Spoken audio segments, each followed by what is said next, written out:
We praise you, Jesus. Hallelujah, hallelujah.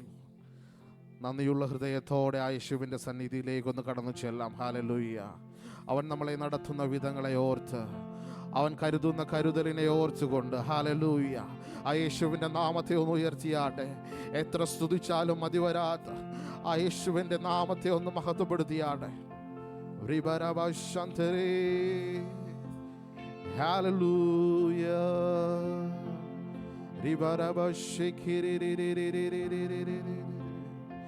യേശുവേ, hallelujah, hallelujah. സ്തുതിക്കുന്ന യേശുവേ, എല്ലാ നാവുകളും മുഴങ്ങട്ടെ. ഹല്ലേലൂയ. ഇന്ന് നാം ഇവിടെ ആയിരിക്കുന്നത് അവൻ്റെ ആ വലിയ കൃപയാലാണ്. ഹല്ലേലൂയ. നമ്മളെ നടത്തുന്ന ആ വിധങ്ങളെ ഓർത്തുകൊണ്ട്, അവൻ കരുതുന്ന കരുതലിനെ ഓർത്തുകൊണ്ട്, hallelujah. We praise you, Jesus. കൂരിരുൾ താഴ്വരയിൽ കൂടി നടന്നാലും എനിക്കൊരനർത്ഥവും സംഭവിക്കുകയില്ല. ഹല്ലേലൂയ. ആ യേശുവിൻ്റെ കരങ്ങളിലേക്ക് നമ്മളെ ഒന്ന് താഴ്ത്തി സമർപ്പിച്ചാട്ടെ. Hallelujah, hallelujah, hallelujah. We glory യേശുവേ.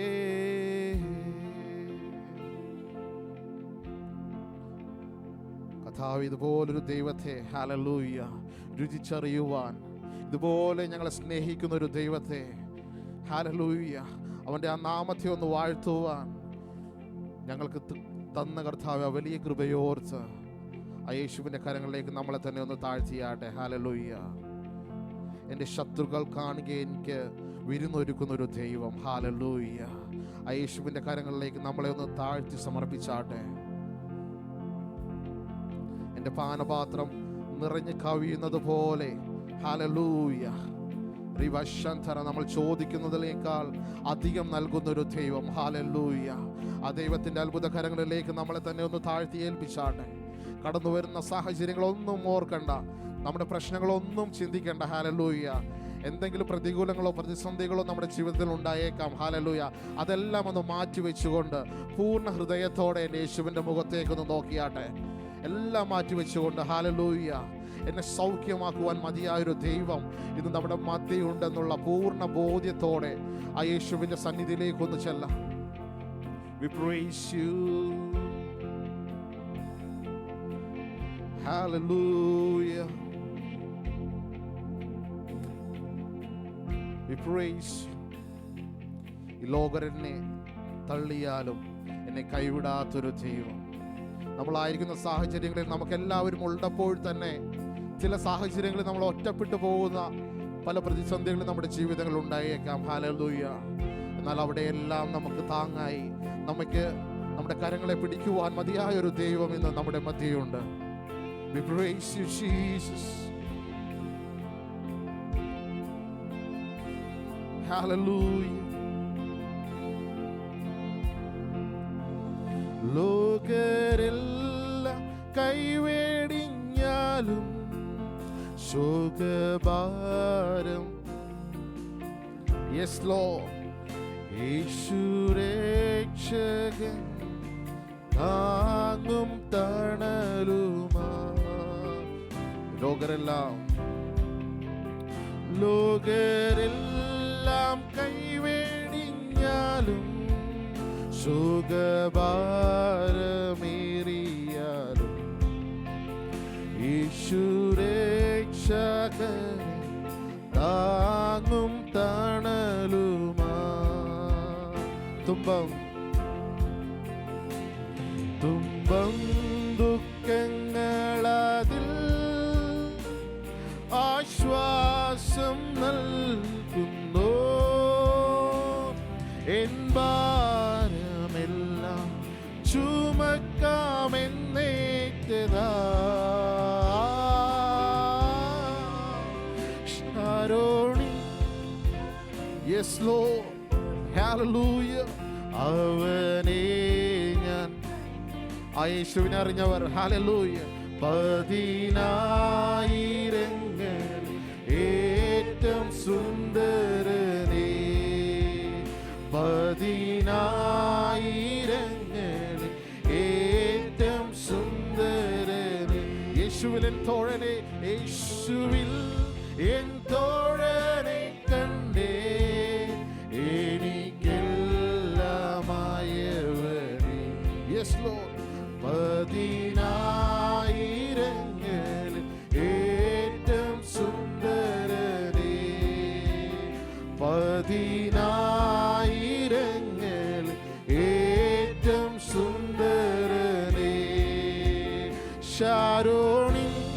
പനിനീർ പുഷ്പം അവനെ ഞാൻ കണ്ടെത്തി.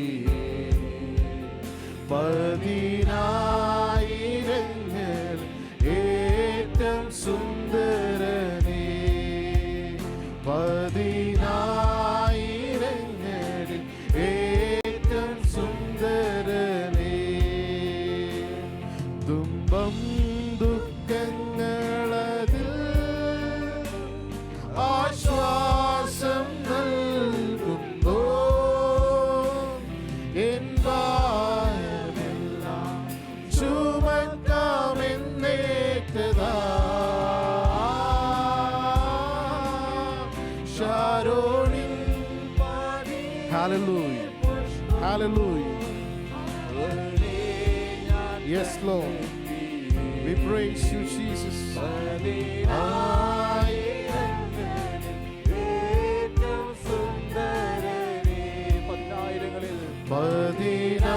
പതിനായിരങ്ങളിൽ ഏറ്റവും സുന്ദരനേ, അവനെന്നെ മറക്കുകയില്ല, മൃത്യുവിലും കൈവിടില്ല. അവനിഷ്ടം ഞാൻ ചെയ്തെന്നും ജീവിക്കും. Yes, Lord. ചെയ്തെന്നും ജീവിക്കും. തുമ്പം ദുഃഖങ്ങളതിൽ ആശ്വാസം നൽകുന്നു. എൻ ഭാരമെല്ലാം ചുമക്കാമെന്നേറ്റതാ.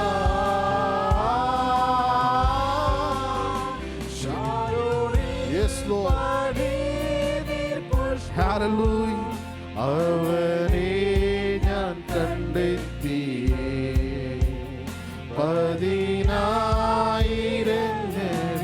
ഏറ്റവും സുന്ദരനേ, പതിനായിരങ്ങളിൽ ഏറ്റവും സുന്ദരനേ. Hallelujah.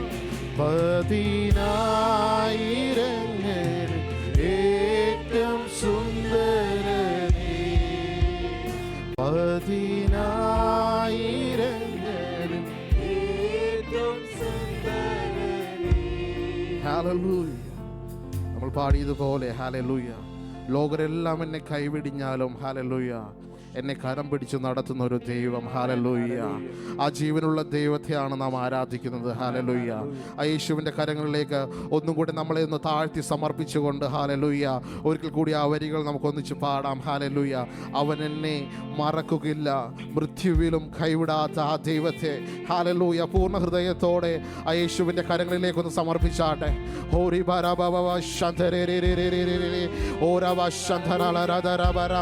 ഇന്ന് നമ്മുടെ കരങ്ങളെ പിടിച്ചു നടത്തുവാൻ മതിയായ യേശുവിൻ്റെ പരിശുദ്ധ സാന്നിധ്യത്തിൻ്റെ നിറവിൽ ഹല്ലേലൂയ ആ യേശുവിൻ്റെ കരങ്ങളിലേക്ക് നമ്മളെ തന്നെ ഒന്ന് താഴ്ത്തി ഏൽപ്പിച്ചുകൊണ്ട് Yes, Lord. Hallelujah.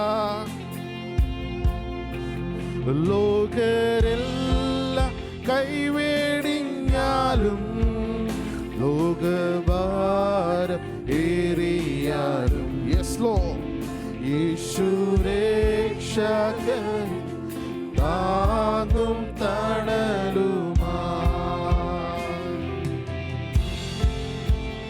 ലോകരെല്ലാം കൈവേടിഞ്ഞാലും സുഖഭാരം ഏറിയാലും യേശു രക്ഷകൻ താങ്ങും തണലുമായി. തുമ്പം ദുഃഖം ദുഃഖങ്ങളതിൽ ആശ്വാസം നൽകുന്നു. എൻ ഭാരമെല്ലാം ചുമക്കാമെന്നേറ്റതാ. ശാരോണിൽ പനിനീർ പുഷ്പം അവനെ ഞാൻ കണ്ടെത്തി. ഹല്ലേലൂയ.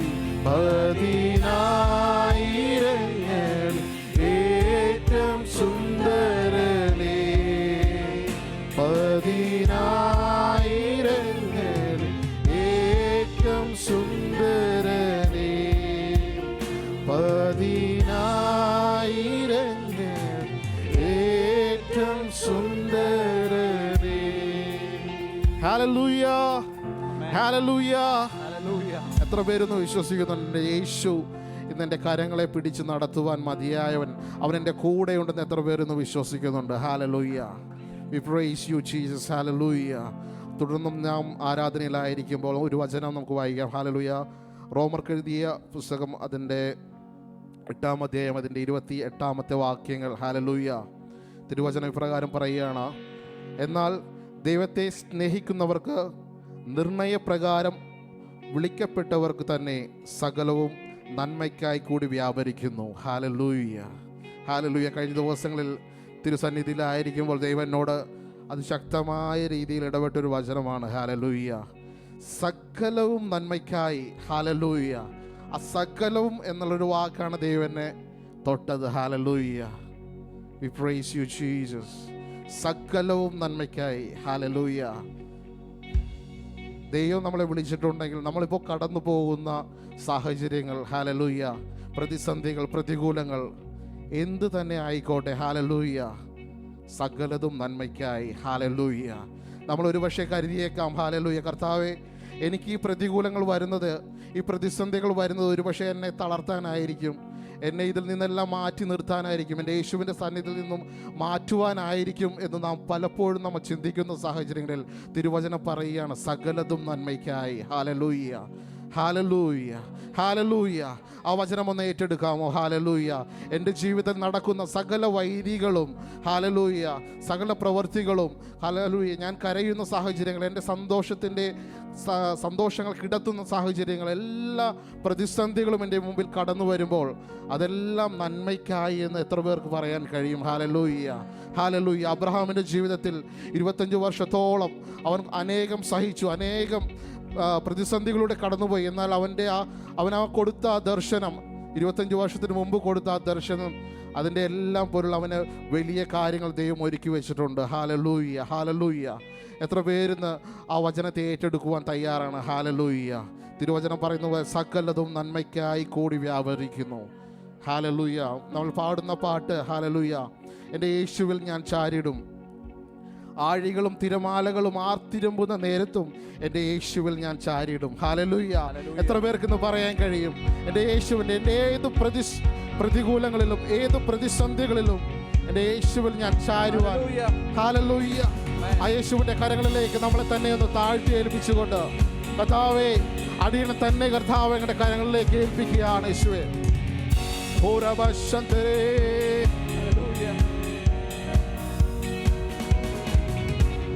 യേശുവിൽ ഞാൻ ചാരിടും, യേശുവിൽ ഞാൻ ചാരിടും, ആഴികളും തിരമാലകളും ആർത്തിരമ്പും നേരത്തും യേശുവിൽ ഞാൻ ചാരിടും, യേശുവിൽ ഞാൻ ചാരിടും, ആഴികളും തിരമാലകളും ആർത്തിരമ്പും നേരത്തും വല്ലഭ നീ കോട്ട, വല്ലഭ നീ ശൈലം, വല്ലഭ നീ കോട്ട. ഹല്ലേലൂയ. Yes Lord. നിന്റെ കൈകളിലല്ലയോ നീ മെനഞ്ഞ നിന്ദാസ്, നിന്റെ കൈകളിലല്ലയോ നീ മെനഞ്ഞ നിന്ദാസ്. യേശുവിൽ ഞാൻ ചാരിടും, യെസ്, യേശുവിൽ ഞാൻ ചാരിടും, ആഴികളും തിരമാലകളും ആർത്തിരമ്പും നേരത്തും യേശുവിൽ ഞാൻ ചാരിടും, യെസ്, യേശുവിൽ ഞാൻ ചാരിടും, ആഴികളും തിരമാലകളും ആർത്തിരമ്പും നേരത്തും. സന്തോഷത്തോടെ വല്ലഭ നീ കോട്ട, വല്ലഭ നീ ശൈലം, വല്ലഭ നീ കോട്ട, വല്ലഭ നീ ശൈലം. നിന്റെ കൈകളിലല്ലയോ നിന്റെ കൈകളിലല്ലയോ. ഹല്ലേലൂയ. വെള്ളങ്ങൾ മീതി കവിഞ്ഞു, പ്രാണനു വേണ്ടി ഞാൻ പിടഞ്ഞു, വാഗ്ദത്ത നാടിനെ ഓർത്തു ശാന്തത. Yes Lord. ഓ വെള്ളങ്ങൾ മീതി കവിഞ്ഞു, പ്രാണനു വേണ്ടി ഞാൻ പിടഞ്ഞു, വാഗ്ദത്ത നാടിനെ ഓർത്തു ശാന്തത നൽകിയ ദൈവം. വല്ലഭ നീ കോട്ട, വല്ലഭ നീ ശൈലം. ഹല്ലേലൂയ. വല്ലഭ നീ കോട്ട, വല്ലഭ നീ ശൈലം. നിന്റെ കൈകളിലല്ലയോ നീ മെനഞ്ഞ നിന്ദാസ്, നിന്റെ കൈകളിലല്ലയോ നീ മെനഞ്ഞ നിന്ദാസ്. ലോത്തിനെ പോലെ ഞാനോടി, നേടിയതെല്ലാം വ്യർത്ഥം, സ്വന്തമായതെല്ലാം മിഥ്യ. എങ്കിലും ചേർത്തു നിൻ കരങ്ങൾ. ലോത്തിനെ പോലെ ഞാനോടി, നേടിയതെല്ലാം വ്യർത്ഥം, സ്വന്തമായതെല്ലാം മിഥ്യ. എങ്കിലും ഹല്ലേലൂയ. വല്ലഭ വല്ലഭ നീ കോട്ട, വല്ലഭ നീ ശൈലം, വല്ലഭ നീ കോട്ട, വല്ലഭ നീ ശൈലം. നിന്റെ കൈകളിലല്ലയോ നീ മെനഞ്ഞ നിന്ദാസ്, നിന്റെ കൈകളിലല്ലയോ നീ മെനഞ്ഞ. വെള്ളങ്ങൾ മീതെ, വെള്ളങ്ങൾ മീതെ കവിഞ്ഞു, പ്രാണനു വേണ്ടി ഞാൻ പിടഞ്ഞു, വാഗ്ദത്ത നാടിനെ ഓർത്തു ശാന്തത നൽകിയ. ഹല്ലേലൂയ. വെള്ളങ്ങൾ മീതെ കവിഞ്ഞു, പ്രാണനു വേണ്ടി ഞാൻ പിടഞ്ഞു, വാഗ്ദത്ത നാടിനെ ഓർത്തു ശാന്തത നൽകിയ. വല്ലഭ വല്ലഭ നീ കോട്ട, വല്ലഭ നീ ശൈലം. ഹല്ലേലൂയ. വല്ലഭ നീ കോട്ട, വല്ലഭ നീ ശൈലം. നിന്റെ കൈകളിലല്ലയോ നീ മെനഞ്ഞ നിന്ദാസ്, നിന്റെ കൈകളിലല്ലയോ നീ. ലോത്തിനെ പോലെ, ലോത്തിനെ പോലെ ഞാനോടി, നേടിയതെല്ലാം വ്യർത്ഥം, സ്വന്തമായതെല്ലാം മിഥ്യ. എങ്കിലും ചേർത്തു നിൻ കരങ്ങൾ. ലോത്തിനെ പോലെ ഞാനോടി, നേടിയതെല്ലാം വ്യർത്ഥം, സ്വന്തമായതെല്ലാം മിഥ്യ. എങ്കിലും ചേർത്തു നിൻ കരങ്ങൾ. വല്ലഭ നീ കോട്ട, വല്ലഭ നീ ശൈലം, വല്ലഭ നീ കോട്ട, വല്ലഭ നീ ശൈലം. നിന്റെ കൈകളിലല്ലയോ നീ മെനഞ്ഞ നിന്ദാസ്. ഹല്ലേലൂയ. നിന്റെ കൈകളിലല്ലയോ നീ മെനഞ്ഞ നിന്ദാസ്. ഹല്ലേലൂയ. ഹല്ലേലൂയ. ഇത്രയും സന്തോഷമുള്ളൊരു പാട്ട് നമ്മൾ പാടുമ്പോൾ സന്തോഷത്തോടെ ആ മുഖത്തെങ്കിലും ഒരു സന്തോഷം കാണുന്നുണ്ട് എല്ലാവരും. ഹല്ലേലൂയ. എല്ലാവരും ഒന്ന് അന്യോന്യം ഒന്ന് നോക്കി ഒന്ന് ചിരിച്ചുകൊണ്ട് ഒന്ന് സന്തോഷത്തോടെ ഒന്ന് അങ്ങോട്ടും ഇങ്ങോട്ടൊക്കെ ഒന്ന് അനങ്ങിക്കൊണ്ടൊന്ന് പാടിയട്ടെ. ഹല്ലേലൂയ. ഹല്ലേലൂയ. അനങ്ങാതെ ആരെങ്കിലും നിങ്ങളുടെ അടുത്ത് നിൽക്കുന്നുണ്ടെങ്കിൽ ഒന്ന് ഇളക്കി കൊടുക്കണം കേട്ടോ. ഹല്ലേലൂയ. സന്തോഷത്തോടെ ദൈവത്തിന്റെ സന്നിധിയിൽ നമ്മൾ ആരാധിക്കാൻ പോവുകയാണ് ഒരിക്കൽ കൂടി. ഹല്ലേലൂയ. കരങ്ങളെല്ലാം അടിച്ചുകൊണ്ട് നൃത്തത്തോടെ യേശുവിന്റെ നാമത്തെ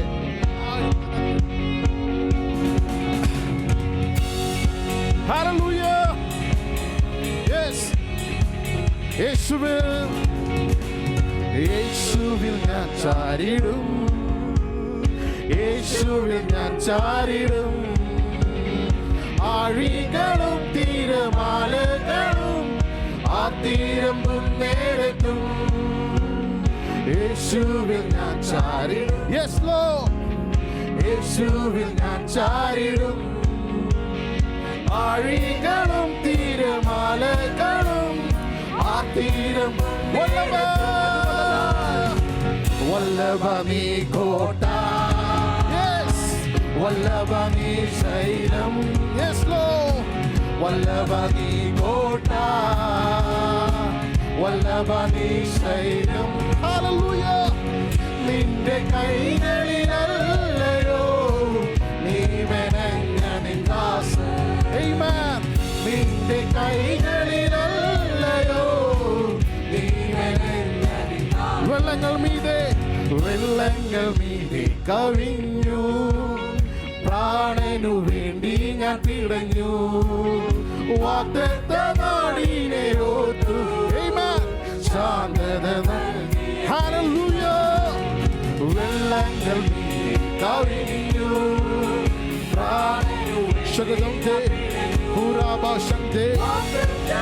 വേണ്ടി ഓർത്തു ശാന്തത നൽകിയ ദൈവം. വല്ലഭ നീ കോട്ട, ഹല്ലേലൂയ. വല്ലഭ നീ ശൈലം, വല്ലഭ നീ കോട്ട, വല്ലഭ നീ ശൈലം.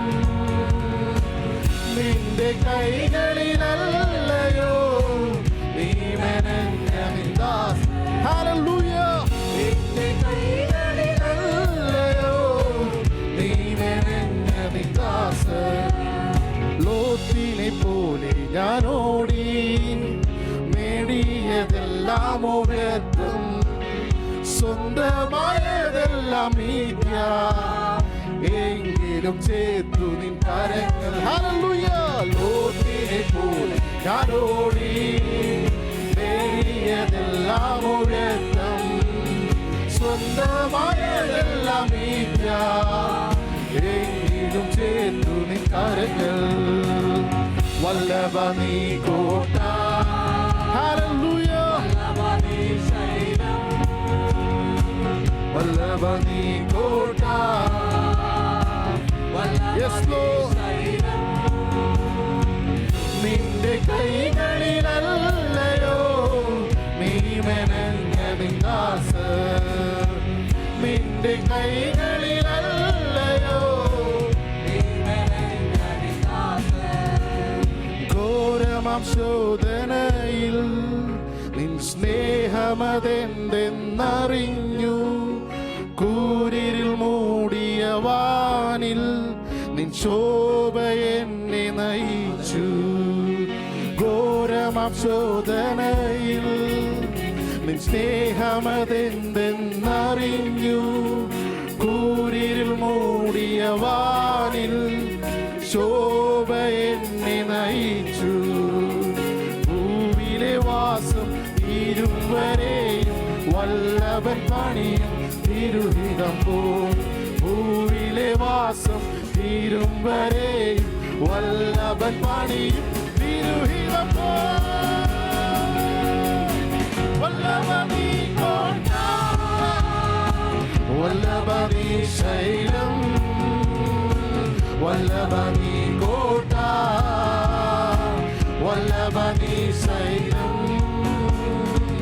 നിന്റെ കൈകളിലല്ലയോ നീ മെനഞ്ഞ നിൻ ദാസൻ. നിന്റെ കൈകളിലല്ലയോ നീ മെനഞ്ഞ നിൻ ദാസൻ. നിന്റെ കൈകളിലല്ലയോ നീ മെനഞ്ഞ നിൻ ദാസൻ. നിന്റെ കൈ കൈകളിലല്ലയോ. Hallelujah. Oh, we praise you. Hallelujah. Hallelujah. Hallelujah. ഉച്ചത്തിൽ അവൻ്റെ നാമത്തെ ഒന്ന് ഉയർത്തിയാട്ടെ. അവൻ്റെ കരങ്ങളിലാണ്, ഹാലലൂയ, അവൻ്റെ കരങ്ങളിലാണ് ഞാൻ എന്ന് ഉറപ്പുള്ള എല്ലാ ദൈവമക്കളും ഉച്ചത്തിൽ അവൻ്റെ നാമത്തെ ഒന്ന് ഉയർത്തിയാട്ടെ. We praise you. We praise you. Hallelujah. Hallelujah. Glory, glory, glory, glory. സ്തുതിക്കുന്ന യേശുവേ, മഹത്വപ്പെടുത്തുന്ന രാജാവേ. Hallelujah. ആ തിരുകരങ്ങളിലേക്കൊന്ന്, ആ യേശുവിൻ്റെ അത്ഭുത കരങ്ങളിലേക്കൊന്ന് നമ്മളെ തന്നെ ഒന്ന് താഴ്ത്തിയാട്ടെ.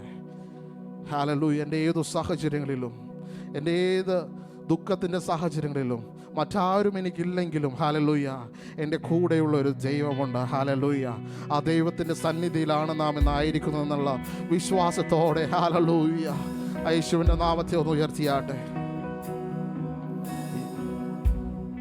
ഓ പരിശുദ്ധനായ ദൈവത്തെ, ഹല്ലേലൂയ, കാരുണ്യവാനായ ദൈവത്തെ ഒന്ന് ഉയർത്തിയാട്ടെ. We praise you, Jesus. സൃഷ്ടാവാം ദൈവമേ എൻ യേശുവേ, നിത്യനാം ദൈവമേ എൻ യേശുവേ, സൃഷ്ടാവാം ദൈവമേ എൻ യേശുവേ, നിത്യനാം ദൈവമേ എൻ യേശുവേ, ഉന്നതനാം നായകനേ, വന്ദിതനാം നായകനേ, സൗഖ്യത്തിൻ നായകനേ, വരുന്നു ഞാൻ നിൻ തിരുസന്നിധിയിൽ. ഹല്ലേലൂയ. പരിശുദ്ധനേ രാജാവേ, അങ്ങേ വാഴ്ത്തിയിടുന്നു. വീരനാം ദൈവമേ, അങ്ങേ നാമിച്ചിടുന്നേ. പരിശുദ്ധനേ രാജാവേ, അങ്ങേ വാഴ്ത്തിയിടുന്നു. വീരനാം ദൈവമേ, അങ്ങേ നാമിച്ചിടുന്നേ.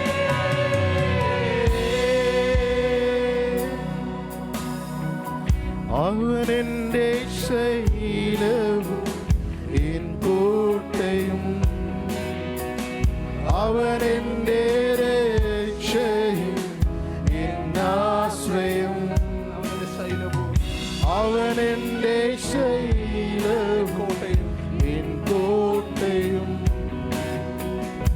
അവനെൻ്റെ രക്ഷയും എൻ പാറയാകുന്നവൻ, എൻ പരിചയാകുന്നവൻ, അവനെൻ്റെ ഉപനിധിയേ. എൻ പാറയാകുന്നവൻ, എൻ പരിചയാകുന്നവൻ, അവനെൻ്റെ ഉപനിധിയേ. പരിശുദ്ധനേ രാജാവേ,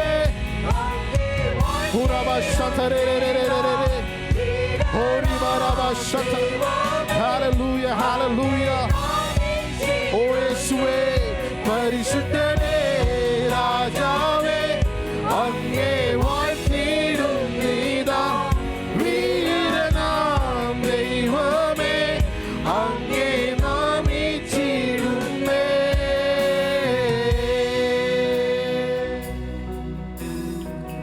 നിൻഹിതം പോലെന്നെ നടത്തണേ, പോകേണ്ട വഴി. ഹല്ലേലൂയ. ആ യേശുവിന്റെ കരങ്ങളിലേക്കൊന്ന് താഴ്ത്തി ഏൽപ്പിച്ചാണ്. നിൻഹിതം പോലെന്നെ നടത്തണേ, പോകേണ്ട വഴി എന്നെ കാണിക്കണേ. അത് കൂരിരുളായാലും താഴ്വ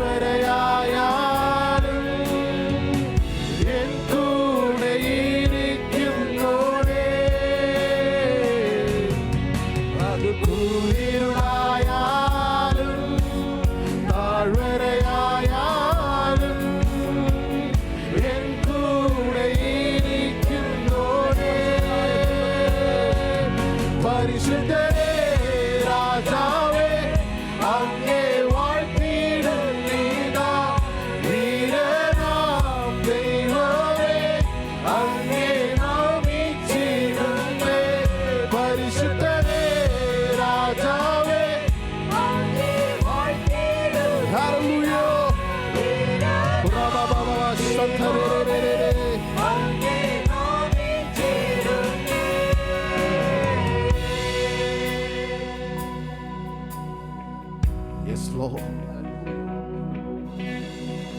സൃഷ്ടാവാം ദൈവമേ എൻ യേശുവേ,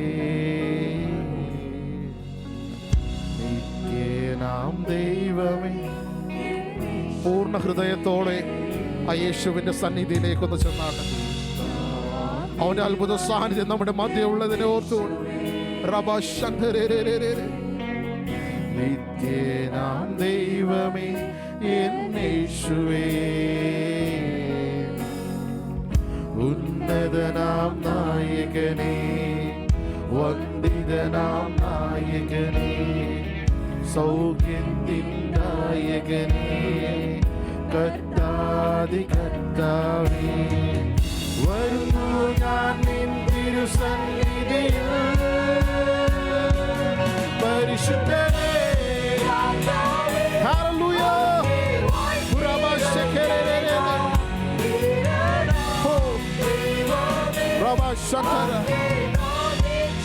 ഓ, സകല സ്തുതികൾക്കും യോഗ്യനായ യേശുവിന്റെ അതിപരിശുദ്ധ നാമത്തെ ഒന്നിച്ചു ചേർന്നുയർത്തിയാട്ടെ.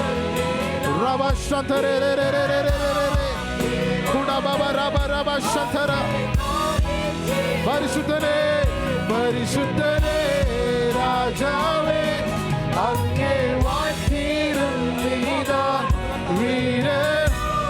ഹല്ലേലൂയ. റബശങ്കരി, ഓ റബശങ്കര.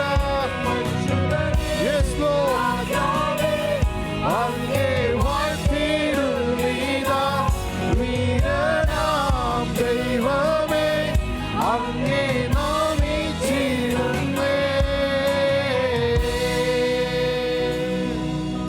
അവനെന്റെ ശൈലവും, യെസ്, അവനെന്റെ ശൈലവും എൻ കോട്ടയും. ഹല്ലേലൂയ. ഓ, എന്റെ യേശുവിന്റെ രക്ഷകനായി കൂടെയുള്ളതിനെ ഓർത്ത് അവനെന്റെ ശൈലവും, ഹല്ലേലൂയ, അവനെന്റെ രക്ഷയും എൻ ആശ്രയം, എൻ പാറയാകുന്നവൻ, എൻ പരിചയാകുന്നവൻ, അവനെന്റെ ഉപനിധിയേ, എൻ പാറയാകുന്നവൻ, പരിചയാകുന്നവൻ, അവനെന്റെ ഉപനിധിയേ. പരിശുദ്ധനേ,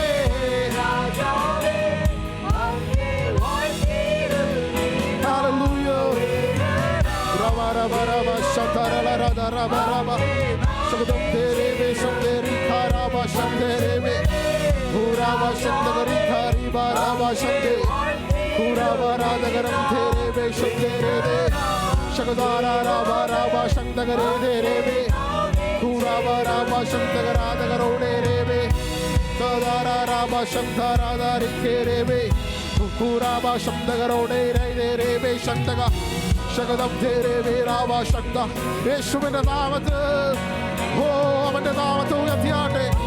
ശകലം തേരേ ശങ്കരേ ദരാദൗരൗദേ ഭൂരാഭാശംദാരാദാരാഭാ ശങ്കരേ ശകലം തേരേ രാദൗരൗദേ ശങ്ദ ഭൂരാഭാശംദരേ രേ രാദാരാവാ ഭൂരാഭാശൗദഗരൗദേ രേ രംദരേ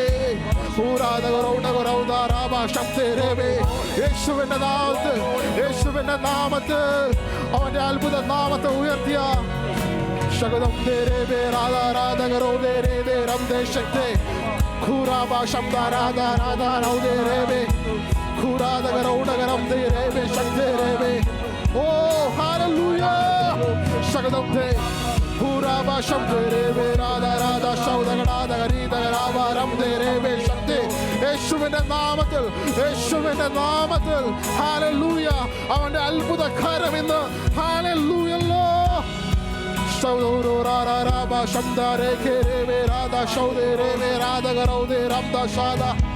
Hallelujah. പരിശുദ്ധരേ പരിശുദ്ധരേ രാജാവേ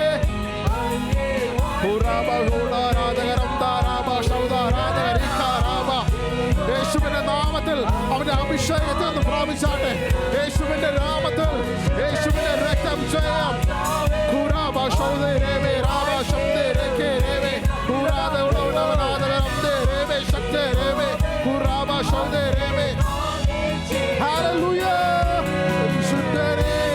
രാജാവേ അങ്ങേ വാഴ്ത്തിയിടുന്നീതാ ശക്തം ശക്തരേ. നിർത്തല്ലേ. ഹാലലൂയ.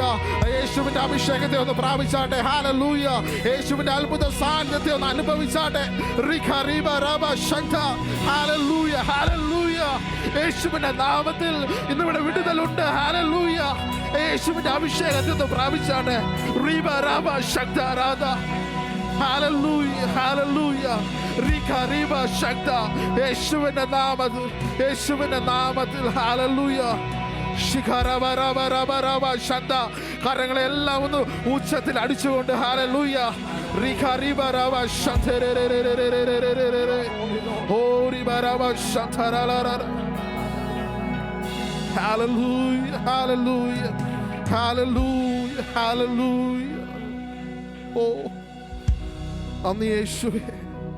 നന്ദി യേശുവേ.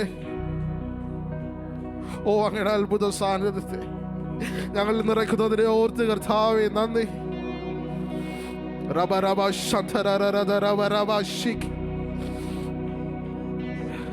യേശുവിന്റെ വിടുതലിന്റെ കാരം ഇന്ന് ഇറങ്ങട്ടെ. Hallelujah hallelujah hallelujah.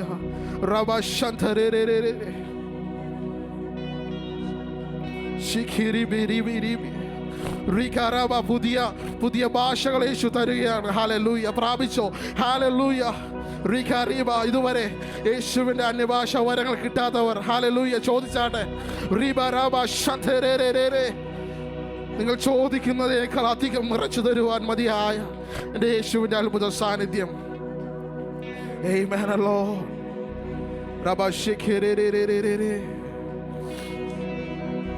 നന്ദി യേശുവേ. നന്ദി രാജാവേ. ഓ hallelujah hallelujah. We praise you Jesus. Oh. hallelujah hallelujah. ചിലരുടെയൊക്കെ ജീവിതങ്ങളിൽ ഹാലലൂയ അവൻ അത്ഭുതങ്ങൾ ചെയ്യുവാൻ പോകുന്നതിനെ ഓർത്തുകൊണ്ട് ഹാലലൂയ. ഇനി മുമ്പോട്ട് ഇനിയൊരു സ്റ്റെപ്പ് വെക്കാൻ കഴിയില്ല എന്ന് ചിലർ വിചാരിക്കുന്നുണ്ടെങ്കിൽ ഹാലലൂയ, നിങ്ങളെക്കാൾ മുമ്പ് എൻ്റെ യേശു ഹാലലൂയ ചുവടുകൾ വെച്ചിട്ടുണ്ട്. ഹാലലൂയ. റിഖാറാബാശാന്തര. ആ യേശുവിൻ്റെ കരങ്ങളിലേക്ക് നമ്മളെ ഒന്ന് താഴ്ത്തി ഏൽപ്പിച്ചാട്ടെ. സകല മഹത്വവും എൻ്റെ യേശുവിൻ്റെ കരങ്ങളിലേക്കൊന്ന് കൊടുത്താട്ടെ. Hallelujah hallelujah hallelujah. We glory we glory. ഞാൻ യഹോവയുടെ ആലയത്തിൽ ദീർഘകാലം വസിക്കും. Hallelujah hallelujah. നന്മയും കരുണയും എൻ്റെ ആയുഷ്കാലമൊക്കെയും എന്നെ പിന്തുടരും. ഹാലലൂയ. റിബാരാബാശന്തര. തിരുകരങ്ങളിലേക്ക് നമ്മളെ തന്നെ ഒന്ന് താഴ്ത്തി ഏൽപ്പിക്കുക. കർത്താവേ സ്തോത്രം. സ്തുതിക്കുന്ന യേശുവേ, അങ്ങയുടെ വലിയ പ്രവൃത്തികളെ ഓർത്ത് കർത്താവെ നന്ദി കരയേറ്റുന്ന യേശുവേ, തിരുസന്നിധിയിൽ നിന്ന് കർത്താവ് അങ്ങയുടെ അത്ഭുത നാമത്തെ ഉയർത്തുവാൻ ഞങ്ങളെ സഹായിച്ച വലിയ കൃപയോർത്ത് നന്ദി കരയേറ്റുന്ന യേശുവേ, തുടർന്നും തിരുസന്നിധിയിൽ ഞങ്ങളായിരിക്കുമ്പോൾ കർത്താവെ അങ്ങ് ഞങ്ങളോട് സംസാരിക്കണമേ എന്ന് പ്രാർത്ഥിക്കുന്നു. അനുഗ്രഹിച്ച വലിയ കൃപയോർത്ത് നന്ദി. സകലതും ജീവൻ തന്ന യേശുവിൻ്റെ നാമത്തിൽ തന്നെ ആമേൻ ആമേൻ.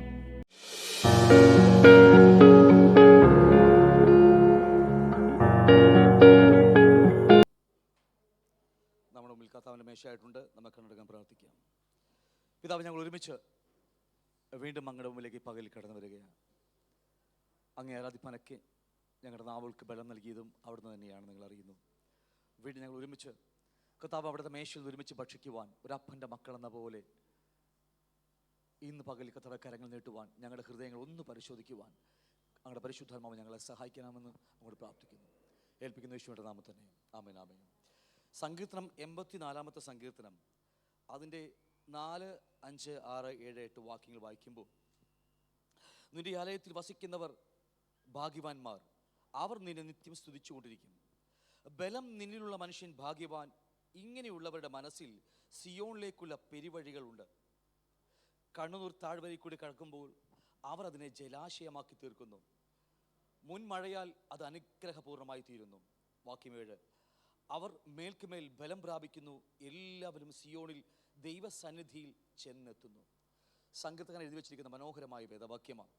നിന്റെ ആലയത്തിൽ വസിക്കുന്നവർ ഭാഗ്യവാന്മാർ, അവർ നിന്നെ നിത്യം സ്തുതിച്ചുകൊണ്ടിരിക്കും. അടുത്ത വാക്യം പറയാം, ബലം നിന്നിലുള്ള മനുഷ്യൻ ഭാഗ്യവാൻ, ഇങ്ങനെയുള്ളവരുടെ മനസ്സിൽ സിയോണിലേക്കുള്ള പെരുവഴികൾ ഉണ്ട് എന്ന് വേദവസം അടിവരായിട്ട് പഠിപ്പിക്കുക. ബലം നിന്നിലുള്ള മനുഷ്യൻ ഭാഗ്യവാന്മാർ, ഇങ്ങനെയുള്ളവർ.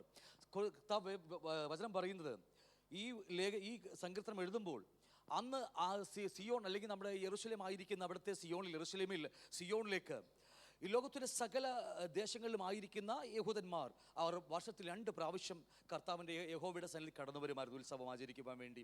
അവർ നടന്നു വന്നത് അവരുടെ കാലുകൾ കൊണ്ടാണ് അവർ നടന്നു വന്നിരുന്നത്. അവരത് ക്ഷീണിച്ചും കുഴഞ്ഞും പലവട്ടം വീണും ഒക്കെ ആയിട്ട് പല ദിവസങ്ങൾ എടുത്തുകൊണ്ടാണ് അവർ ആ സിയോണിൽ കണ്ണാൽ കാണുന്ന സിയോണിൽ എത്തിപ്പെട്ടത്. എന്നാൽ സങ്കീർത്തകൻ എഴുതി വെച്ചിരിക്കുന്നത് ആ ഒരു സിയോണിനെ കുറിച്ചല്ല എഴുതി വെച്ചിരിക്കുന്നത്. അവിടെ പറയാം, ബലം നിന്നുള്ള മനുഷ്യൻ ഭാഗ്യവാൻ, ഇങ്ങനെയുള്ളവരുടെ മനസ്സിൽ സിയോണിലേക്കുള്ള പെരുവഴികളുണ്ട്. അപ്പോൾ ഇവിടെയുള്ള പെരുവഴി, സിയോണിലേക്കുള്ള പെരുവഴി ഇരിക്കുന്നത് ഈ ഭൂമിയിലെ ഏതെങ്കിലും വഴികളിലൂടെ യാത്ര ചെയ്ത് ഈ ഭൂമിയിലായിരിക്കുന്ന യെരൂശലേമിലായിരിക്കുന്ന ആ സിയോണിൽ തന്നെ കാര്യമല്ലത്. ഇത് ഹൃദയത്തിനകത്ത് വരുന്ന ഒരു പെരുവഴിയെക്കുറിച്ച്, ഒരു വഴിയെക്കുറിച്ചാണ്. ആ ഹൃദയത്തിനകത്ത് ഒരു വഴി വെട്ടിയെടുക്കുക നമ്മളെല്ലാവരും. ഈ ലോകത്തിൽ വേദവസം പറയുക, നമ്മളെല്ലാം ഒരു പരദേശ യാത്രയ്ക്ക് വേണ്ടി ഒരുങ്ങി വന്ന ആൾക്കാരാണ് നമ്മളെല്ലാം. കർത്താവ് നമ്മെ ഈ ലോകത്ത് നിന്ന് വിളിച്ച് വേർതിരിച്ച് മാറ്റുമ്പോൾ നമ്മളെല്ലാം ഒരു പരദേശവാസികളാണെന്ന് നമ്മളെ വേദവസം അടിവരായിട്ട് പഠിപ്പിക്കുക. അതുകൊണ്ട് ഇവിടെയും അത് തന്നെയാണ്, ഇങ്ങനെയുള്ളവരുടെ മനസ്സിൽ സിയോണിലേക്കുള്ള പെരുവഴികളുണ്ട്. കാരണം ആ വഴിയിൽ കൂടെ നടന്ന് ആ സ്വർഗീയ സിയോണിൽ എത്തുവാൻ കർത്താവ് നമ്മെക്കുറിച്ച് ആഗ്രഹിക്കുകയാണ്. അത് എവിടെയാ വഴി? ആ വഴി മുഴുവൻ ആരംഭിക്കുന്നത് നമ്മുടെ ഹൃദയത്തിനകത്താണ്. ഇവിടെ വചനം പറയുന്ന പോലെ അത് എങ്ങനെ നമുക്ക് ലഭിക്കും? ആ വഴി നമുക്ക് എങ്ങനെ കണ്ടെത്താൻ പറ്റും? എല്ലാവരുടെ ഹൃദയങ്ങളിലും ആ വഴി ഉണ്ടാകണമെന്നില്ല. അത് സിയോണിലേക്കുള്ള വഴിയാണ്, അത് പെരുവഴി തന്നെയാണ്. പക്ഷേ അനേകരുടെയും അകത്ത്, മനസ്സിനകത്ത് ആ പെരുവഴി ഇന്നും വഴി വെട്ടി ഉണ്ടാക്കിയിട്ടില്ല. കാരണം അതിൻ്റെ 5-ാം വാക്യത്തിന് എ പാർട്ട് പറയുക, ബലം നിന്നിലുള്ള മനുഷ്യൻ ഭാഗ്യവാൻ. ഹല്ലേലൂയ. ആ കർത്താവിൽ മാത്രം ബലം നിൽക്കുന്ന, ആശ്രയമായിരിക്കുന്ന ഒരു മനുഷ്യൻ്റെ ഹൃദയത്തിനകത്ത് ഒരു പുതിയ ഒരു വഴി ഒരുക്കുകയാണ്. ആ വഴി ചെന്നെത്തുന്നത് സിയോന്റെ പടിവാതിക്കലാണെന്ന് വേദവസം അടിവരായിട്ട് പഠിപ്പിക്കുക. ഹല്ലേലൂയ. നമ്മളെല്ലാം എബ്രായ ലേഖന കർത്താവ് അതിൻ്റെ 10-11-ാം അധ്യായം അതിൻ്റെ 13 മുതൽ താഴേക്ക് പഠിക്കുമ്പോൾ, ഇവരെല്ലാവരും വാഗ്ദത്ത നിവൃത്തി പ്രാപിക്കാതെ ദൂരത്ത് നിന്ന് അത് കണ്ട് അഭിവന്ദിച്ചു, ഭൂമിയിൽ തങ്ങൾ അന്യര് പരദേശികളുമെന്ന് ഏറ്റുപറഞ്ഞുകൊണ്ട് വിശ്വാസത്താൽ മരിച്ചു. ഇങ്ങനെ പറയുന്നവർ ഒരു പൃഥുദേശം അന്വേഷിക്കുന്നു കാണുന്നു. നമുക്കറിയാം, 16-ാം വാക്യം പറയുക, അവരോ അധികം നല്ലതിനെ, സ്വർഗീയമായതിനെ തന്നെ കാംക്ഷിച്ചിരിക്കുന്നു. ആകയാൽ ദൈവം അവരുടെ ദൈവമെന്ന് വിളിക്കപ്പെടുവാൻ ലജ്ജിക്കുന്നില്ല. അവൻ അവർക്കായി ഒരു നഗരം ഒരുക്കിയിരിക്കുന്നുവല്ലോ. ഹല്ലേലൂയ.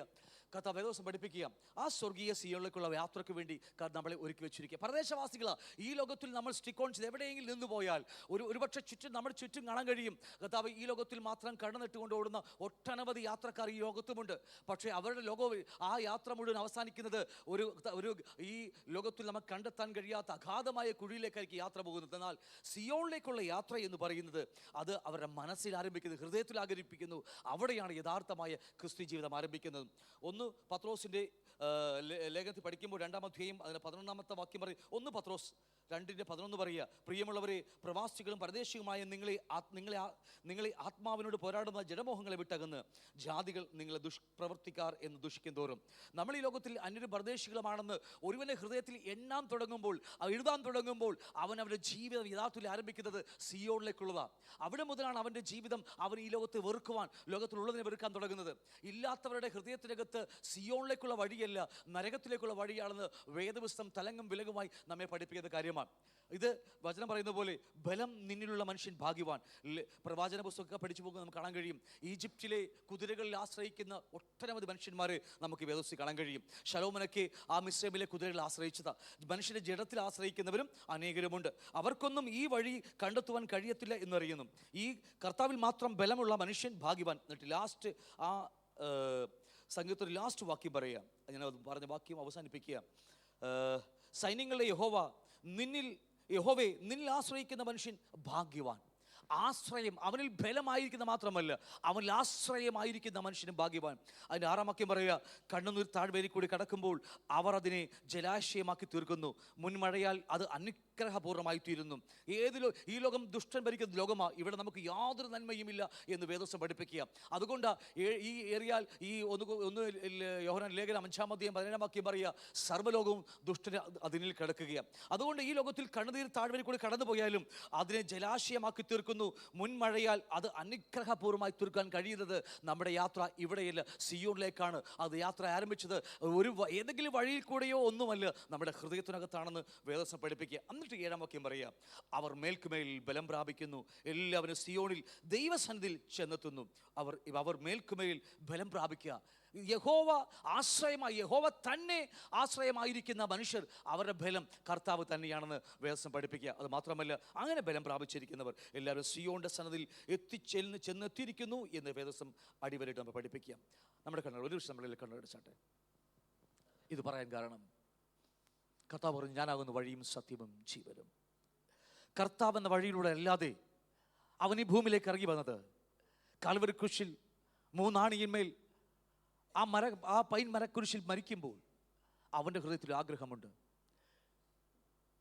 ഈ ഭൂമി പരദേശവാസത്തിന് വേണ്ടിയാണെന്നും താൽക്കാലികമായ മാസം മാത്രമാണെന്നും അതിൽ ആ സ്വർഗീയ സിയോണിലേക്കൊരു യാത്രയുണ്ടെന്നും അത് ആരംഭിക്കുന്നത് നമ്മുടെ ഹൃദയത്തിനകത്താണെന്നും ആ വഴി വെട്ടിവെടുക്കേണ്ടതും നമ്മുടെ ഹൃദയത്തിനകത്താണെന്നൊക്കെ വേദോസ്തം നമ്മെ പഠിപ്പിക്കുക. കർത്താവ് നമുക്ക് വേണ്ടി ക്രൂശിൽ മരിച്ചത്, അവൻ നമുക്ക് വേണ്ടി ഉയർത്തെഴുന്നേറ്റത്, അവൻ സ്വർഗത്തിൽ പിതാവിൻ്റെ വലതുഭാഗത്തിരുന്ന് നമുക്ക് വേണ്ടി പക്ഷപാതം പറയുന്നത്, അവൻ നമ്മെ വേഗം ചേർപ്പാൻ വരുന്നതും ആ സിയോണിലേക്ക് വേണ്ടിയാണ്. ഇന്ന് നമ്മുടെ ഹൃദയത്തിന് ആർക്കെങ്കിലും ആ ഒരു പെരുവഴി, ആ സിയോണിലേക്കുള്ള വഴി ഇതുവരെ ആരും വെട്ടിയിട്ടില്ലെങ്കിൽ, ഒരു നിമിഷം നമ്മുടെ കണ്ണുകളെ അടച്ചിട്ട് ഒന്ന് ചിന്തിച്ച് നോക്കി, കർത്താവേ, ഈ ലോകത്തിലെ സംഗീതക്കാരൻ പറഞ്ഞ പോലെ കണ്ണുനീർ താഴ്വരയിൽ കൂടി കടന്നു പോയാലും, അതെ, ഈ ജീവിതയാത്രയിൽ ഏതെല്ലാം പ്രതിസന്ധിയിലൂടെ കടന്നു പോയാലും അവിടെ പതറിപ്പോകുന്നുവെങ്കിൽ നമ്മുടെ ഹൃദയത്തിനകത്ത് ആ സിയോണിലേക്കുള്ള വഴി വെട്ടിട്ടില്ല. കർത്താവ് ക്രൂശിൽ മരിച്ചത് അതിനു വേണ്ടിയാണ്. ഇതെല്ലാം പ്രശ്നങ്ങളും പ്രതിസന്ധികളും നമ്മുടെ ജീവിതത്തിൽ കടന്നു വന്നാലും അതിനെല്ലാം മറികടന്നുകൊണ്ട് മേൽക്കുമേൽ ബലം പ്രാപിച്ചുകൊണ്ട് ആ സിയോന്റെ പടിവാതിൽക്കൽ എന്നെ എത്തിക്കുമെന്നുള്ള പ്രത്യാശയിൽ ജീവിക്കുന്ന ഒരു മനുഷ്യനാണെങ്കിൽ ഈ ജീവിതത്തിൽ അവൻ കർത്താവ് ബലമായിരിക്കും, കർത്താവ് തന്നെ ബലമായിരിക്കുന്ന മനുഷ്യൻ ഭാഗ്യവനായിത്തീരും. നമ്മുടെ കണ്ണുകളടച്ചൊന്ന് പ്രാർത്ഥിക്കാം. പിതാവേ, ഞങ്ങൾ ഒരുമിച്ച് അങ്ങയുടെ മുമ്പിലേക്ക് കടന്നു വരികയാണ്.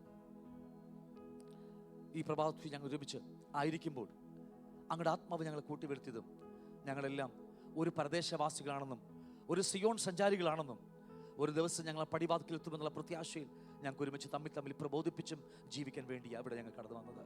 ഈ പ്രഭാതത്തിൽ ഞങ്ങൾ കേട്ട ആരാധനകളെ, പാട്ടുകളൊക്കെ ആ സന്തോഷത്തിൻ്റെയും ഘോഷത്തിൻ്റെയും സിയോണിലേക്കുള്ള യാത്രയുടെയും ഖരഘോഷമായി തീരട്ടെ. കർത്താവ്, ഞങ്ങളുടെ അകത്ത് പ്രതിസന്ധികളും പേമാരികളൊക്കെ പൊങ്ങി വന്നാലും അതിന് നടുവിൽ ഞങ്ങൾക്ക് കർത്താവ് ബലം മാത്രമായി, അവൻ മാത്രമായിരിക്കും ബലം എന്നറിഞ്ഞുകൊണ്ട് ഞങ്ങളെല്ലാം സിയോണിലേക്ക് കടന്നു പോകുന്ന സഞ്ചാരികൾ മാത്രമാണ്.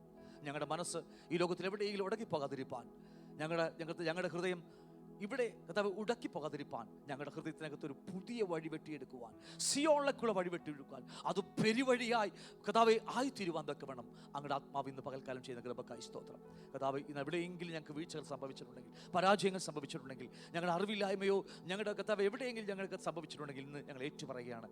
ഇന്ന് കർത്താവ് ക്രൂശിൽ മരിച്ചതിൻ്റെ മഹത്വം കർത്താവ് ഞങ്ങൾക്ക് സിയോണിലേക്കുള്ള വഴി ഒരുക്കാൻ വേണ്ടിയാണ് ഞങ്ങൾ അറിയുന്നു. ആ ഒരുക്കിയിട്ട് അവൻ ഞങ്ങൾക്ക് വേണം വന്ന് ചേർക്കും. അവൻ ഒരുക്കി വെച്ചിരിക്കുക, അതിലൂടെ ഞങ്ങൾക്ക് നടന്നു പോകുവാൻ ഫോളോ മീ എന്ന് പറഞ്ഞ് ഞങ്ങളെ വിളിച്ച കർത്താവിനായി മഹത്വം അർപ്പിക്കാൻ ഞങ്ങൾ ഏൽപ്പിക്കുകയാണ് യേശുവിന്റെ നാമത്തിനെ. ആമേൻ, ആമേൻ. നമുക്ക് പ്രാർത്ഥന ഉണ്ടായിരിക്കാം.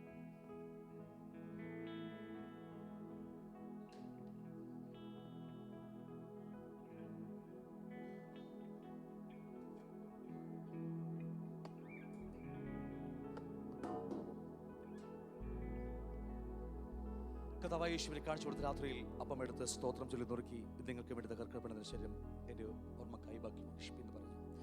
അവിടെ അത്താഴം കഴിച്ച ശേഷം പാനപാത്രം എടുത്തു, ഇത് നിങ്ങൾക്ക് വേണ്ടിയുള്ള എൻ്റെ പുതിയ നിയമത്തിൻ്റെ രക്തം, ഇത് കുടിക്കുമ്പോഴേക്കും എൻ്റെ ഓർമ്മക്കായി ശേവിൻ. അങ്ങനെ നിങ്ങൾ അപ്പം തിന്നുകയും പാനപാത്രം കുടിക്കുകയും ചെയ്യുമ്പോഴേക്കും കർത്താവിൻ്റെ വരവോളം അവൻ്റെ മരണത്തെ പ്രസ്താവിക്കുന്നു. അതുകൊണ്ട് അയോഗ്യമായി അപ്പം തിന്നുകയോ പാനപാത്രത്തിൽ കുടിക്കുകയോ ചെയ്യുന്നതിനൊക്കെ അവൻ്റെ രക്തവും ശരീരം സംബന്ധിച്ച് കുറ്റക്കാരായി തീരുമെന്ന് വേദവസ്തു നമ്മെ പഠിപ്പിക്കുകയാണ്. ഇപ്പോൾ യേശുവിനെ രക്ഷനാഥനുമായി സ്വീകരിച്ച് ജലത്തിൽ സ്നാനപ്പെട്ട് മനുഷ്യരുടെ ദൈവത്തോട് കുറ്റമറ്റ മനസാക്ഷി ജീവിക്കുന്ന ഏത് ഭക്തർക്കും ഈ വിശുദ്ധ മേശയിൽ നിന്ന് ഭക്ഷിക്കുവാനും പാനം ചെയ്യുവാനും അധികാരമുണ്ട്. കർത്താവ് നിങ്ങളെല്ലാം സഹായിക്കട്ടെ. ഇപ്പോൾ ശുശ്രൂഷമാർ മുന്നോട്ട് കടന്നു വന്ന് ഇവിടെ സഹായിക്കും.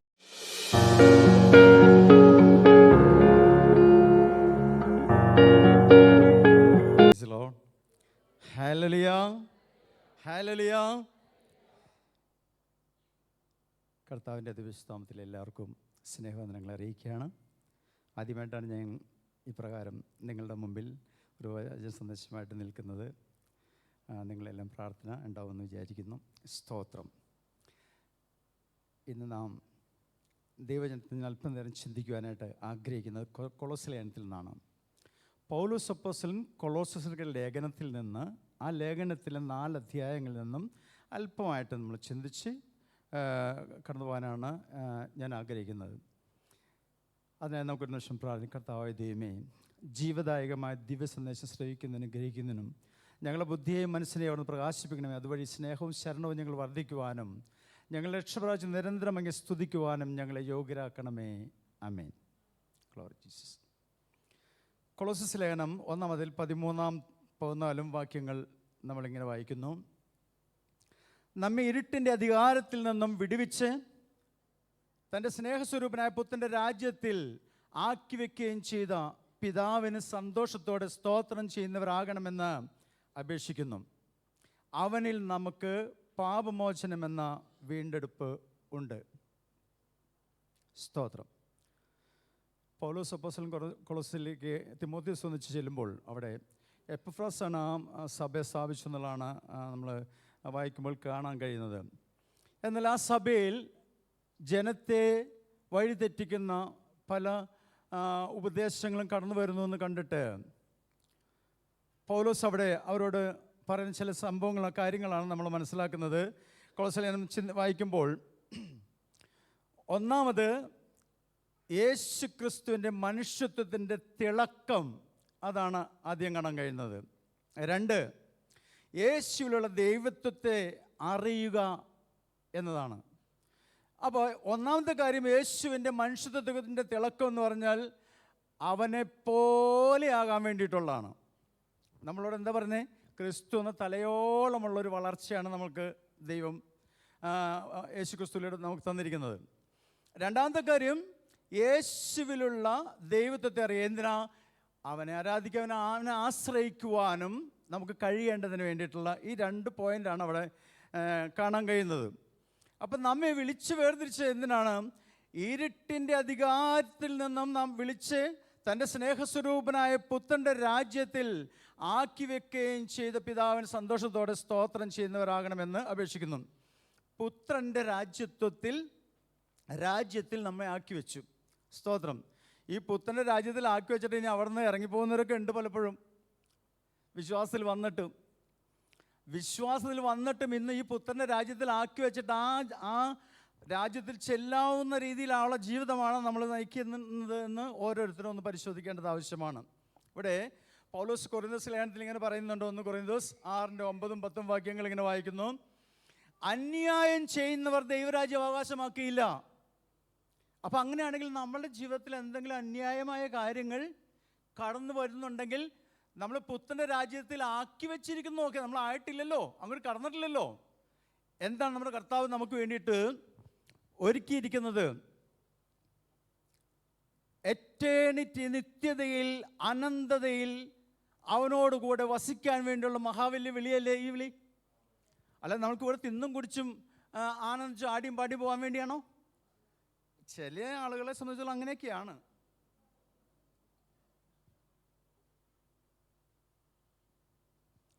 നമ്മൾ എന്തിനാ അതിൻ്റെ പുറകെ നടക്കണേ? കർത്താവ് പറഞ്ഞില്ല, ഞാൻ നിങ്ങൾക്ക് തരാമെന്നല്ലേ പറഞ്ഞേണേ. ജാതികളാണ് ഇത് അന്വേഷിക്കേണ്ടത്. നിങ്ങൾ എൻ്റെ രാജ്യവും എൻ്റെ നീതിയും അന്വേഷിക്കുക, അതിൻ്റെ പുറകെ ഇതെല്ലാം നിങ്ങൾക്ക് കിട്ടും. പക്ഷെ ഇന്ന് ഇതെല്ലാം വളഞ്ഞു മാറി അനേകരും വഴിതെറ്റി ഈ ഭൂമിയിൽ എന്ത് കിട്ടും, എങ്ങനെ കിട്ടും, കല്യാണം എങ്ങനെ നടത്തും, വീടെങ്ങനെ വെക്കും, ജോലി എങ്ങനെ പുറത്തേക്ക് പോകും, അങ്ങനെയുള്ള വെപ്രാളമാണ് മനുഷ്യൻ. അതിൽ കിടന്ന് തത്രപ്പെടുകയാണ്. അതിൽ പെട്ടുപോയിട്ടുള്ള അനേകരുണ്ട്. അവർക്ക് നഷ്ടപ്പെടുന്നത് എന്താ? പുത്തൻ്റെ രാജ്യത്തിൽ നിന്നുള്ള അവകാശം നഷ്ടപ്പെടുക. സ്തോത്രം. അതുകൊണ്ട് കൊരിന്ത്യൻസിലാണ് ഇങ്ങനെ പറയുന്നു, അന്യായം ചെയ്യുന്നവർ ദൈവരാജ്യം അവകാശമാക്കുകയില്ല എന്ന് അറിയുന്നില്ലയോ? ദുർനടപ്പുകാർ, വിഗ്രഹാരാധികൾ, വ്യഭിചാരികൾ, സ്വയഭോഗികൾ, പുരുഷകാമികൾ, കള്ളന്മാർ, അത്യാഗ്രഹികൾ, മദ്യപന്മാർ, വാവിഷ്ണക്കാർ, പിടിച്ചുപറിക്കാർ, ഹല്ലേലൂയ, എന്നിവർ ദൈവരാജ്യം അവകാശം ആക്കുകയില്ല. ഒന്ന് ഭയപ്പെടണ്ടേ നമ്മൾ?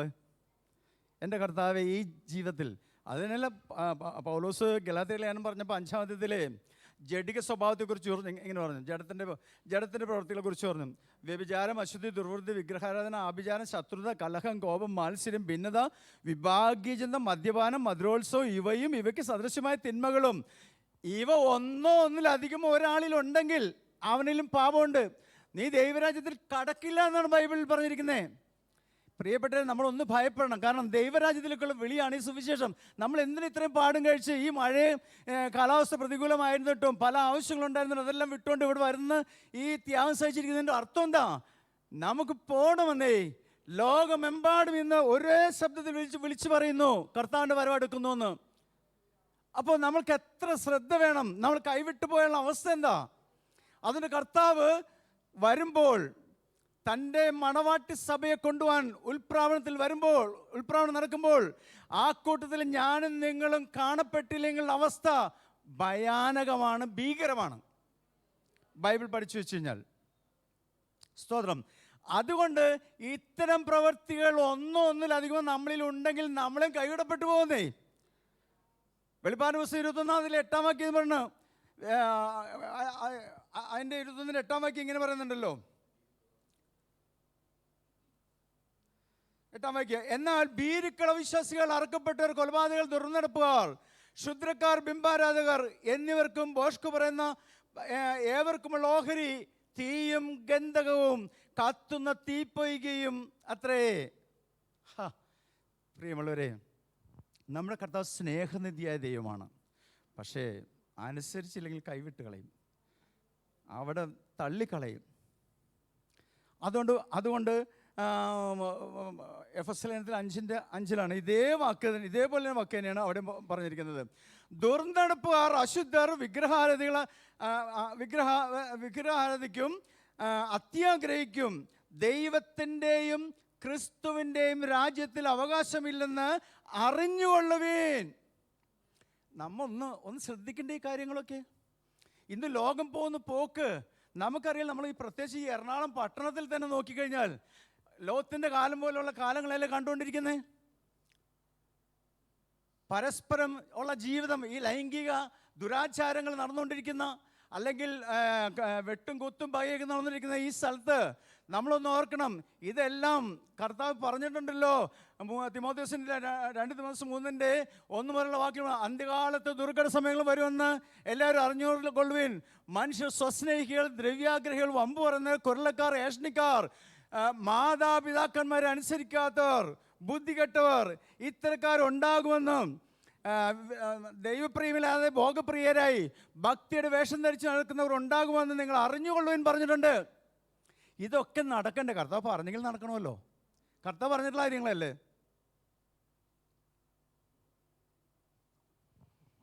അങ്ങനെയാണെങ്കിൽ പ്രിയപ്പെട്ടവരെ, നമ്മൾ വളരെ ശ്രദ്ധയോടെ കർത്താവിൻ്റെ വരവ് അടുക്കുന്നു എന്നുള്ള ആ ബോധ്യത്തിൽ നിന്നുകൊണ്ട് പറയുകയാണ്, നമ്മളെല്ലാവരും ശ്രദ്ധയോടെ. നമ്മളിൽ ഇത്തരം സ്വഭാവങ്ങൾ എന്തെങ്കിലും ഉണ്ടെങ്കിൽ അതെല്ലാം നമ്മൾ എന്തിനാണ് ഈ കർത്തൃമേശയിലേക്ക് കടന്നു വരുമ്പോൾ പറയണേ?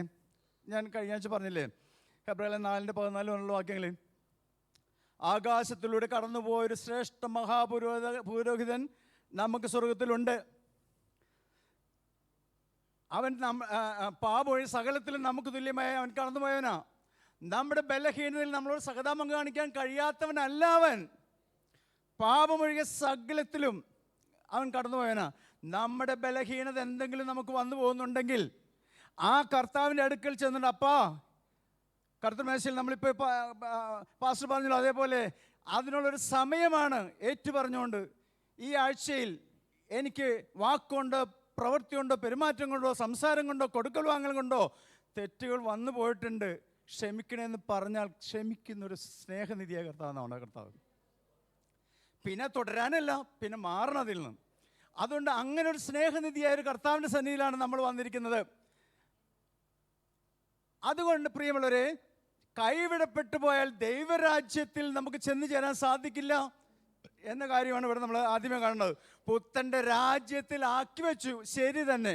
പക്ഷെ ആ രാജ്യത്തിൽ തന്നെ നിന്നാലല്ലേ നമുക്ക് അതിൻ്റെതായ ആ ചിട്ടവട്ടകൾ നടത്തിപ്പോയാലല്ലേ. അതായത് കർത്താവ് പറഞ്ഞു, നിങ്ങൾ എൻ്റെ അടുക്കൽ വന്നിട്ട് എന്നിൽ നിന്ന് പഠിക്കേ, ഞാൻ ശാന്തശീലനും വിനീത ഹൃദയനുമാകൽ എൻ്റെ മുഖം വഹിച്ചുകൊണ്ട് എന്നോട് പഠിക്കുകയും അപ്പോൾ നിങ്ങൾ ആത്മാക്കൾക്ക് ആശ്വാസം കണ്ടെത്തും. ഇതല്ലേ കർത്താവ് പഠിപ്പിച്ചേ? നമുക്ക് അങ്ങനെ ആവണ്ടേ? ഇന്ന് അതല്ലല്ലോ. നമ്മൾ ഓരോരുത്തരും ഓരോ തരത്തിൽ എന്തെങ്കിലും വാക്കുകൊണ്ടും പെരുമാറ്റം കൊണ്ടൊക്കെ എന്തെല്ലാം കാര്യങ്ങൾ ചെയ്തുകൊണ്ട് വൈരാഗികളും വിദ്വേഷികളും ആയി നിന്നുകൊണ്ട് പോയിക്കൊണ്ടിരിക്കുന്നേ. ഇതൊക്കെ കർത്താവ് സഹിക്കുന്നില്ലേ? പക്ഷേ നമ്മൾക്കൊരു കാര്യം ഓർക്കണം, ഈ ദൈവാലയത്തിൽ നമ്മൾ പ്രാർത്ഥനയൊക്കെ വരുമ്പോൾ കർത്താവിൻ്റെ സന്നിധിയിൽ ഏറ്റു പറഞ്ഞ് ഉപേക്ഷിച്ചുകൊണ്ട് അവൻ്റെ സ്നേഹം അനുഭവിച്ചുകൊണ്ട് വേണം നമ്മൾക്ക് ഇവിടുന്ന് കടന്നു പോകാൻ. ഇനി കർത്താവ് നിൻ്റെതായി ഞാൻ ജീവിക്കും. ക്രിസ്തു എന്ന തലയോളമുള്ള വളർച്ചയാണ് ഈ ക്രിസ്ത്യ ജീവിതം. അവരിൽ നമുക്ക് പാപം എന്ന വീണ്ടെടുപ്പുണ്ട്. കർത്താവ് സ്തോത്രം. അതുകൊണ്ട് നാം മനസ്സിലാക്കേണ്ടത്, ക്രിസ്തുവിൻ്റെ ദൈവത്തിൻ്റെ രാജ്യത്തിൽ അവകാശമുള്ളവരാണെന്ന് മനസ്സിലാക്കിക്കൊണ്ട് നമ്മുടെ ജീവിതത്തിൽ നമുക്ക് ക്രമപ്പെടുത്താൻ നോക്കണം. അപ്പോൾ ഞാൻ പറഞ്ഞു വന്നു, കൊളോസ്യയിൽ നിന്ന് കുറച്ച് കാര്യങ്ങൾ മനസ്സിലാക്കാനാണ് നമ്മൾ ഉദ്ദേശിക്കുന്നത്. യേശു ക്രിസ്തുവിൻ്റെ മനുഷ്യത്വത്തിൻ്റെ തിളക്കം. യേശു ക്രിസ്തു ഭൂമിയിൽ വന്നിട്ട് സാധാരണ നമ്മുടെ ആളുകളെ പോലെയൊന്നും അല്ല ജീവിച്ച. അവൻ എത്ര എത്ര എത്ര ത്യാഗം സഹിച്ചുകൊണ്ടും കഷ്ടം സഹിച്ചുകൊണ്ടും ഒരു പാട്ടാണെങ്കിൽ പാടില്ല, പരമസമ്പന്നനി ധരണിയിലേറ്റം ദരിദ്രനായി തീർന്നു സ്വമനസ ഭുവനമൊന്നാകെ ചമച്ചവനൊരു ചെറു ഭവനവും ലഭിച്ചതില്ലെന്നോ. ഈ ഭൂലോകം മുഴുവൻ ഉണ്ടാക്കിയവൻ അവൻ. മറിയം ജോസഫും കൂടി ഓടി നടക്കുകയാണ്. പ്രസവിക്കേണ്ട സ്ഥലം വന്നപ്പോൾ എവിടെയാണെന്ന് കിടത്തി പ്രസവിക്കേണ്ടത്? ഒരു വീട് പോലും ഇല്ലാതെ ദരിദ്രനായി ഭൂമിയിൽ വന്ന കർത്താവിൻ്റെ സ്നേഹം, കർത്താവിൻ്റെ പെരുമാറ്റം നമ്മൾ ഓർക്കണം പ്രിയമുള്ളവരെ. ആ യേശു തൻ്റെ ജീവിതത്തിലുടനീളം ന്യായപ്രമാണത്തിൻ്റെ സകലത നിവർത്തിച്ചുകൊണ്ടാണ് കടന്നുപോയത്. കാൽവരി കുരിശിൽ നിന്നുകൊണ്ട് മാതാപിതാക്കന്മാരെ ബഹുമാനിക്കണമെന്നുള്ള ആ വചനത്തെ പൂർത്തീകരിക്കുകയാണ്. യോഹനാനെ വിളിച്ചിട്ട്, ഇതാ നിൻ്റെ അമ്മയെന്ന് പറഞ്ഞത്. എൻ്റെ അമ്മ, നിൻ്റെ അമ്മ.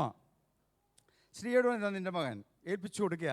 ആ സ്നേഹം, അവൻ്റെ ആ ന്യായപ്രമാണത്തിൻ്റെ പൂർത്തീകരണം നടന്നുകൊണ്ടിരിക്കുന്നു. പ്രിയമുള്ളവരെ, ഈ ഭൂമിയിൽ 3.5 വർഷത്തെ പരസ്യ ജീവിതം കർത്താവ് ചെയ്തത് നമ്മളും യേശുവിനെ പോലെ അവനെ പോലെ ജീവിക്കാൻ. അപ്പോൾ എന്തിനാണ് യേശുവിൻ്റെ മനുഷ്യത്വത്തിൻ്റെ തിളക്കം നമ്മൾ കാണുന്നത്?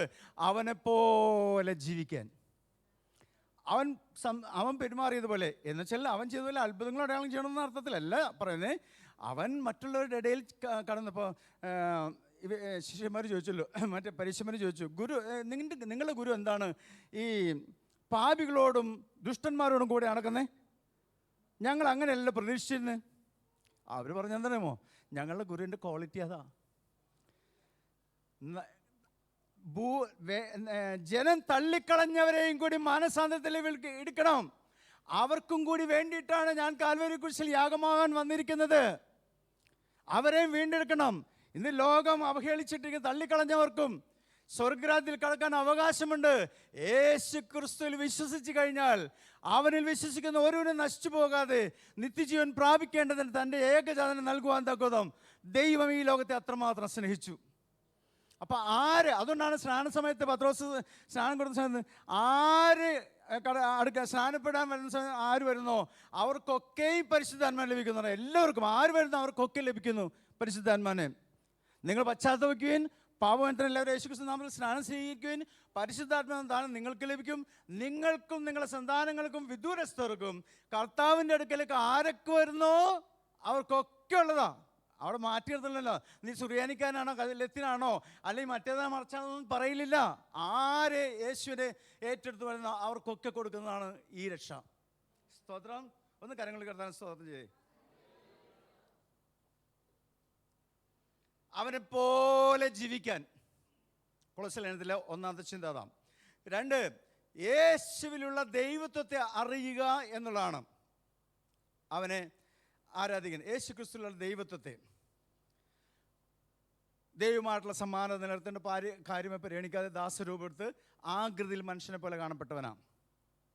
സർവമഹത്വവും വെടിഞ്ഞുകൊണ്ട് ഭൂമിയിലേക്ക് ഇറങ്ങി വന്നവനാ. ഹല്ലേലൂയ. ആ ദൈവം, ആ കർത്താവ്, അവനിലുള്ള ദൈവത്വം നമുക്ക് നോക്കിയാലേ ഇവിടെ വന്ന് കർത്താവ് വന്നു കഴിഞ്ഞപ്പോൾ മാത്രം ഉണ്ടായവനല്ല യേശു എന്നേ. ഈ ഭൂമിയിൽ 2000 കൊല്ലങ്ങൾക്ക് മുമ്പ് മറിയത്തിലൂടെ പുറത്തേക്ക് വന്നപ്പോൾ കണ്ടതല്ല യേശു.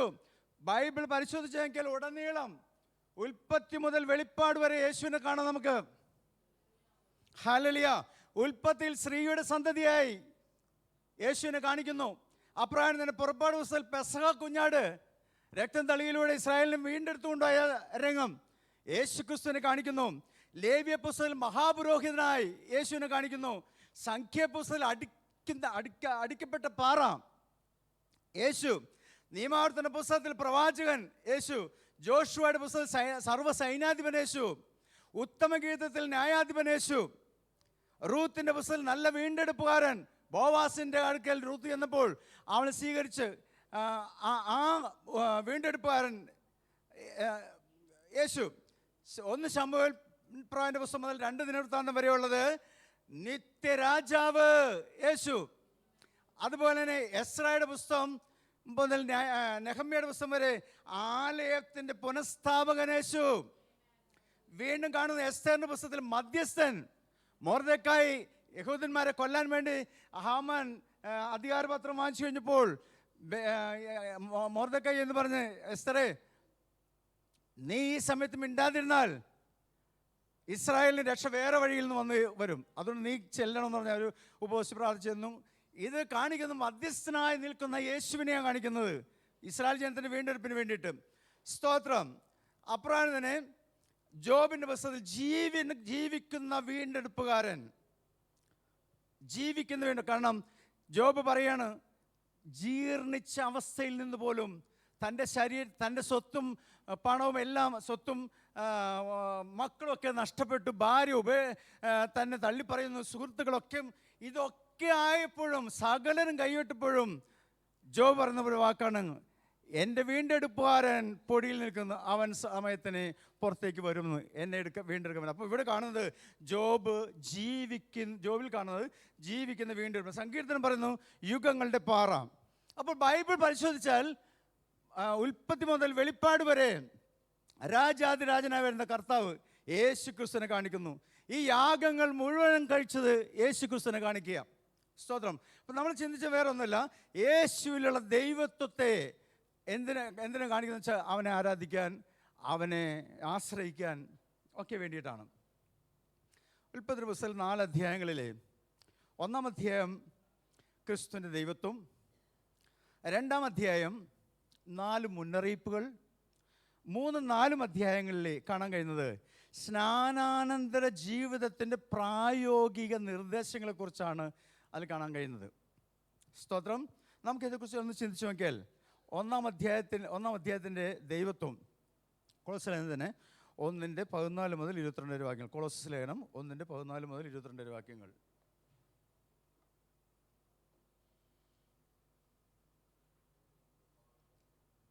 അവനിൽ നമുക്ക് പാപമോചനം എന്ന വീണ്ടെടുപ്പുണ്ട്. അവൻ അദൃശ്യനായ ദൈവത്തിൻ്റെ പ്രതിമയും സർവ്വസൃഷ്ടികൾക്കും ആദിജാതനുമാകുന്നു. സ്വർഗത്തിലുള്ളതും ഭൂമിയിലുള്ളതും ദൃശ്യവും അദൃശ്യമായതും സിംഹാസനങ്ങളാകട്ടെ, കർത്തൃത്വങ്ങളാകട്ടെ, വാഴ്ചകൾ ആകട്ടെ, അധികാരങ്ങൾ ആകട്ടെ, സകലതും അവൻ മുഖാന്തരം സൃഷ്ടിക്കപ്പെട്ടു. അവൻ മുഖാന്തരവും അവനായിട്ടും സകലം സൃഷ്ടിക്കപ്പെട്ടിരിക്കുന്നു. അവൻ സർവത്തിനും മീതിയുള്ളവൻ, അവൻ സകലത്തിനും ആധാരമായിരിക്കുന്നു. അവൻ സഭ എന്ന ശരീരത്തിൻ്റെ തലയാകുന്നു. സകലത്തിലും അവൻ മുമ്പനായത് ആകേണ്ടതിന് അവൻ ആരംഭവും മരിച്ചവരിൽ ആദ്യജാതനുമായി എഴുന്നേറ്റവനും ആകുന്നു. അവൻ ക്രൂശിൽ ചൊരിഞ്ഞ രക്തം കൊണ്ട് അവൻ മുഖാന്തരം സമാധാനമുണ്ടാക്കി. ഭൂമിയിലുള്ളതോ സ്വർഗത്തിലുള്ളതോ സകലത്തെയും അവനെ കൊണ്ട് തന്നോട് നിരപ്പിപ്പാനും പിതാവിന് പ്രസാദം തോന്നി. മുമ്പേ ദുഷ്പ്രവൃത്തികളാൽ മനസ്സുകൊണ്ട് അകന്നവരും ശത്രുക്കളുമായിരുന്ന നിങ്ങളെ അവൻ്റെ മുമ്പിൽ വിശുദ്ധരും നിഷ്കളങ്കരും കുറ്റമില്ലാത്തവരുമായി നിർത്തേണ്ടതിന് അവനിപ്പോൾ തൻ്റെ ജഡശരീരത്തിൽ തൻ്റെ മരണത്താൽ നിരപ്പ് വരുത്തി. ഹല്ലേലൂയ. യേശു ക്രിസ്തുവിൻ്റെ സ്തോത്രം. ആ മനുഷ്യത്വത്തിൽ നിന്നുകൊണ്ട് താൻ ലോകത്തെ വീണ്ടെടുത്ത് പിതാവിൻ്റെ കയ്യിൽ ഏൽപ്പിക്കേണ്ടതിന് വേണ്ടി ചെയ്ത പാപപരിഹാരയാഗം. സ്തോത്രം. പ്രിയപ്പെട്ടവരെ, അത് ഒരു മനുഷ്യൻ, നമുക്കറിയാം, അത് ആ രംഗം കണ്ടുകഴിഞ്ഞ് അത്ര ക്രൂരമായ മരണം ഏറ്റെടുത്തുകൊണ്ടാണ് യേശു ക്രിസ്തു നമ്മൾക്ക് വേണ്ടി മരിച്ചിട്ടുള്ളത്. ആ യേശു ക്രിസ്തുവിൻ്റെ മരണം, ഇതേക്കുറിച്ച് ആ മരണത്തിനെ അവന് അടക്കി വെക്കാൻ കഴിഞ്ഞില്ല. യേശു ക്രിസ്തുവിനെ അടക്കി വെക്കാൻ കഴിഞ്ഞില്ല എന്നുള്ള കാര്യം നമ്മൾ ഓർക്കണം. കൊറിന്തോസ് ലേഖനത്തിൽ 1 കൊരിന്ത്യർ 15 55 വാക്യത്തിൽ ഇങ്ങനെ പറയുന്നുണ്ടല്ലോ, ഹേ മരണമേ നിന്റെ ജയം എവിടെ? ഹേ മരണമേ നിന്റെ വിഷമുള്ളവിടെ? കാരണം യേശു ക്രിസ്തുവിനെ അങ്ങനെ മനുഷ്യനെ അടക്കി വെക്കാൻ കഴിയില്ല. അവൻ ഉയർത്തെഴുന്നേൽക്ക്. ഇന്നല്ലെങ്കിൽ നാളെ നമ്മൾ ഇതുപോലെ യേശു ക്രിസ്തുവിൽ വിശ്വസിച്ച് മാനസാന്തരപ്പെട്ട് രക്ഷിക്കപ്പെട്ട് മരിച്ചു പോയിട്ടുള്ളവരും ജീവനോടെ ഇരിക്കുന്നവരും ഒരുമിച്ച് കർത്താവിൽ എടുക്കപ്പെടാൻ പോവുകയാണ്. പിശാചിന്റെ സകല തന്ത്രങ്ങളെയും ജയിച്ചുകൊണ്ട് നമ്മൾ ജയാളികളായി നിത്യത്തിൽ വാഴാൻ പോവുകയാണ്. അതിനാണ് ഈ കർത്താവ് യേശു ക്രിസ്തു നമുക്ക് വേണ്ടിയിട്ട് ഇറങ്ങി വന്നത്. ആ യേശു ക്രിസ്തു നമുക്ക് വേണ്ടി ഇറങ്ങി വന്നതിന് നമ്മുടെ ആരോഗ്യം, ആയുസ്, ആഹാരം എല്ലാം അവൻ്റെ കയ്യിലാണ്, യേശു ക്രിസ്തുവിൻ്റെ കയ്യിലാണ്. രണ്ടാം അധ്യായം നമ്മൾ നോക്കുമ്പോൾ 4 മുന്നറിയിപ്പുകൾ അവിടെ തരുന്നുണ്ട്. ആ 4 മുന്നറിയിപ്പുകൾ 2:4 ഇങ്ങനെ പറയുന്നു, വശീകരണ വാക്കുകളാൽ നിങ്ങളെ ചതിക്കാതിരിപ്പാൻ, ആരും നിങ്ങളെ ചതിക്കാതിരിപ്പാൻ ഞാൻ പറയുന്നു. ഇന്ന് വശീകരണ വാക്കുകൊണ്ട് ചതിക്കുന്നൊരു സമൂഹമാണ്. പലതും പറഞ്ഞു യേശു ക്രിസ്തുവിൻ്റെ സുവിശേഷത്തെ കോട്ടിക്കളഞ്ഞുകൊണ്ട് നടക്കുന്ന അനേകം ആളുകൾ നമുക്ക് പേഴ്സണലി അത് പറയാൻ പറ്റുന്നില്ല. അതിന് വീണ്ടും ഉണ്ട്. പുതുതായിട്ടൊരു കൂട്ടർ വന്നിട്ട് പറയണം, അവർ മാത്രമേ ഈ കേരളത്തിൽ അവർ മാത്രമേ ഒരു സഭയുള്ളൂ, അവർ മാത്രമേ സ്വർഗത്തിൽ പോകുള്ളൂ. YMCയിലുണ്ട്. ഇപ്പോൾ വീട്ടിൽ വന്നിട്ടുണ്ടായിരുന്നു. പ്രിയരെ, എന്താ പൗലോസ് പറയുന്നത്? കൊളോസിലെ ജനത്തോട് പറയുന്നത്, ഇതിന് നമ്മളോട് പറയുക. ഈ സുവിശേഷം, ഈ ലേഖനം കൊളോസർക്ക് എഴുതിയെങ്കിലും പൗലോസിന് പറഞ്ഞിട്ടുണ്ട് പലപ്പോഴും, ഞാൻ നിങ്ങൾക്ക് എഴുതിയ ലേഖനം മറ്റ് സഭകളിലും വായിക്കണമെന്ന്. ഇത് ഇന്ന് നമ്മളോടും പറയുക, നമ്മളും വായിക്കണമെന്ന്, നമ്മൾ മനസ്സിലാക്കണമെന്ന്. അവിടുന്ന് പറയാണ്, അവനിൽ 2:4 അവശീകരണ വാക്കുകൾ കൊണ്ട് നിങ്ങളെ ആരും ചതിക്കാതിരിപ്പാൻ ഞാനിത് പറയുന്നു. വശീകരണ വാക്കുകൾ ഉപയോഗിച്ചുകൊണ്ട് ചതിക്കാൻ വരുന്ന ആളുകൾ ഉണ്ട്. എന്തിനാ? നമ്മളെ ഈ വിശ്വാസത്തിൽ നിന്നും വീഴ്ത്താൻ വേണ്ടി ശ്രമിക്കുന്ന പിശാചിൻ്റെ കെണി. പിശാച് അവനെ ഇഷ്ടമല്ല. ഇപ്പം ഞാൻ പറയട്ടെ, നമ്മൾക്കുള്ളത്, നേരത്തെ പാസ്റ്റർ ഇവിടെ ബൈബിൾ ക്ലാസ്സിലൊക്കെ പറയാറുണ്ട്, നമുക്കുള്ളതുപോലെ പ്രയാസം, വിശ്വാസികൾക്കുള്ള പ്രയാസം മറ്റവർക്കില്ല. എന്താ കാരണം എന്നറിയുമോ? 2 തിമോഥെയോസ് 3:12 വാക്യം ഇങ്ങനെയാണ് പറഞ്ഞേ, ക്രിസ്തു യേശുവിൽ ഭക്തിയോടെ ജീവിക്കാൻ ആഗ്രഹിക്കുന്നവർക്കൊക്കെ ഉപദ്രവമുണ്ട്. 12 വാക്യം യേശു പറഞ്ഞു, യോഹന്നാൻ 16:31, ലോകത്തിൽ നിങ്ങൾക്ക് കഷ്ടമുണ്ട്, എങ്കിലും ധൈര്യമായിരിക്കേ, ഞാൻ ലോകത്തെ ജയിച്ചിരുന്നു. അപ്പോൾ ആർക്കാണ് പ്രിയപ്പെട്ടവരെ നമ്മെ ഈ ലോകാധിപതിയുടെ കീഴിൽ നിന്നും പിടിച്ചെടുക്കാൻ നോക്കുമ്പോൾ അവൻ നമ്മളെ തകർക്കാൻ ശ്രമിക്കുന്ന അനുഭവങ്ങളാണ് നമുക്ക് പലപ്പോഴും കാണാൻ കഴിയുന്നത്. എന്തിനാണ്? നമ്മൾ നിത്യയിൽ കൊണ്ടുപോകാൻ യേശുവിൻ്റെ കൂടെ പോകരുത്, അവൻ്റെ ആഗ്രഹം അതിനുവേണ്ടി. അപ്പോൾ അതുകൊണ്ട് നാം മനസ്സിലാക്കേണ്ടത്, വശീകരണ വാക്കുകൾ എടുക്കുന്നത് പിശാച ആ വാക്കുകൾ നമുക്കറിയാം. കൊരിന്ത്യർ ഇങ്ങനെ പറഞ്ഞല്ലോ, സർപ്പം ഹൗവായെ തന്ത്രപൂർവ്വം ചതിച്ചുപോലെ യേശു ക്രിസ്തുവിലുള്ള വിശ്വാസം നിങ്ങളെ ആരെങ്കിലും വ്യതിചലിപ്പിക്കുമോ എന്ന് ഞാൻ സംശയിക്കുന്നു പൗലോസ് പറഞ്ഞേ. ഹല്ലേലൂയ. അതുകൊണ്ട് ആ വിധത്തിൽ യേശു ക്രിസ്തുവിനുള്ള ആ ഇൻറ്റിമസി നഷ്ടപ്പെട്ടു പോകാതിരിക്കാൻ, ആ ബന്ധം വിട്ടുപോകാതിരിക്കാൻ നമ്മൾ ആത്മാർത്ഥമായ കർത്താവിൻ്റെ അടുക്കലേക്ക് ചേർന്ന് നിന്നേ മതിയാവൂ. സ്തോത്രം. രണ്ടാമത്തെ കാര്യം, കൊളോസ്യർ 2:8 തത്വജ്ഞാനത്താലും വെറും വഞ്ചന കൊണ്ടും ആരും നിങ്ങളെ കവർന്നു കളയാതിരിപ്പാൻ സൂക്ഷിക്കണം. രണ്ടാമത്തെ മുന്നറിയിപ്പാണ്. തത്വജ്ഞാനങ്ങൾ കൊണ്ടും വെറും വഞ്ചന കൊണ്ടും ആരും നിങ്ങളെ കവർന്നു കളയാതിരിപ്പാൻ സൂക്ഷിക്കണം. Glory Jesus. അല്ലല്ലേ? തെറ്റായ ഉപദേശങ്ങൾ, സമ്പ്രദായങ്ങൾ, ഇതൊക്കെ വന്നു കഴിഞ്ഞാൽ നമ്മൾ ജാഗ്രതയുള്ളവരായിരിക്കണം. നമ്മെ വീഴ്ത്താൻ ശ്രമിക്കുന്ന പിശാചിൻ്റെ കയ്യിൽ നിന്ന് നമ്മൾ മോചിതരാവാൻ വേണ്ടിയിട്ട് യേശുവിനോട് ചേർന്ന് നിൽക്കേണ്ടത് ആവശ്യമാണ്. അതുകൊണ്ട് അവിടെ പറയുന്നു, അപ്പോസ്തലൻ 12:27 പറഞ്ഞു, ലോകവും അതിലുള്ളതൊക്കെയും ഉണ്ടാക്കിയവൻ കൈപ്പണിയായ ക്ഷേത്രങ്ങളിൽ വസിക്കുന്നില്ല എന്ന്. ലോകവും, അപ്പോസ്തലൻ 12:24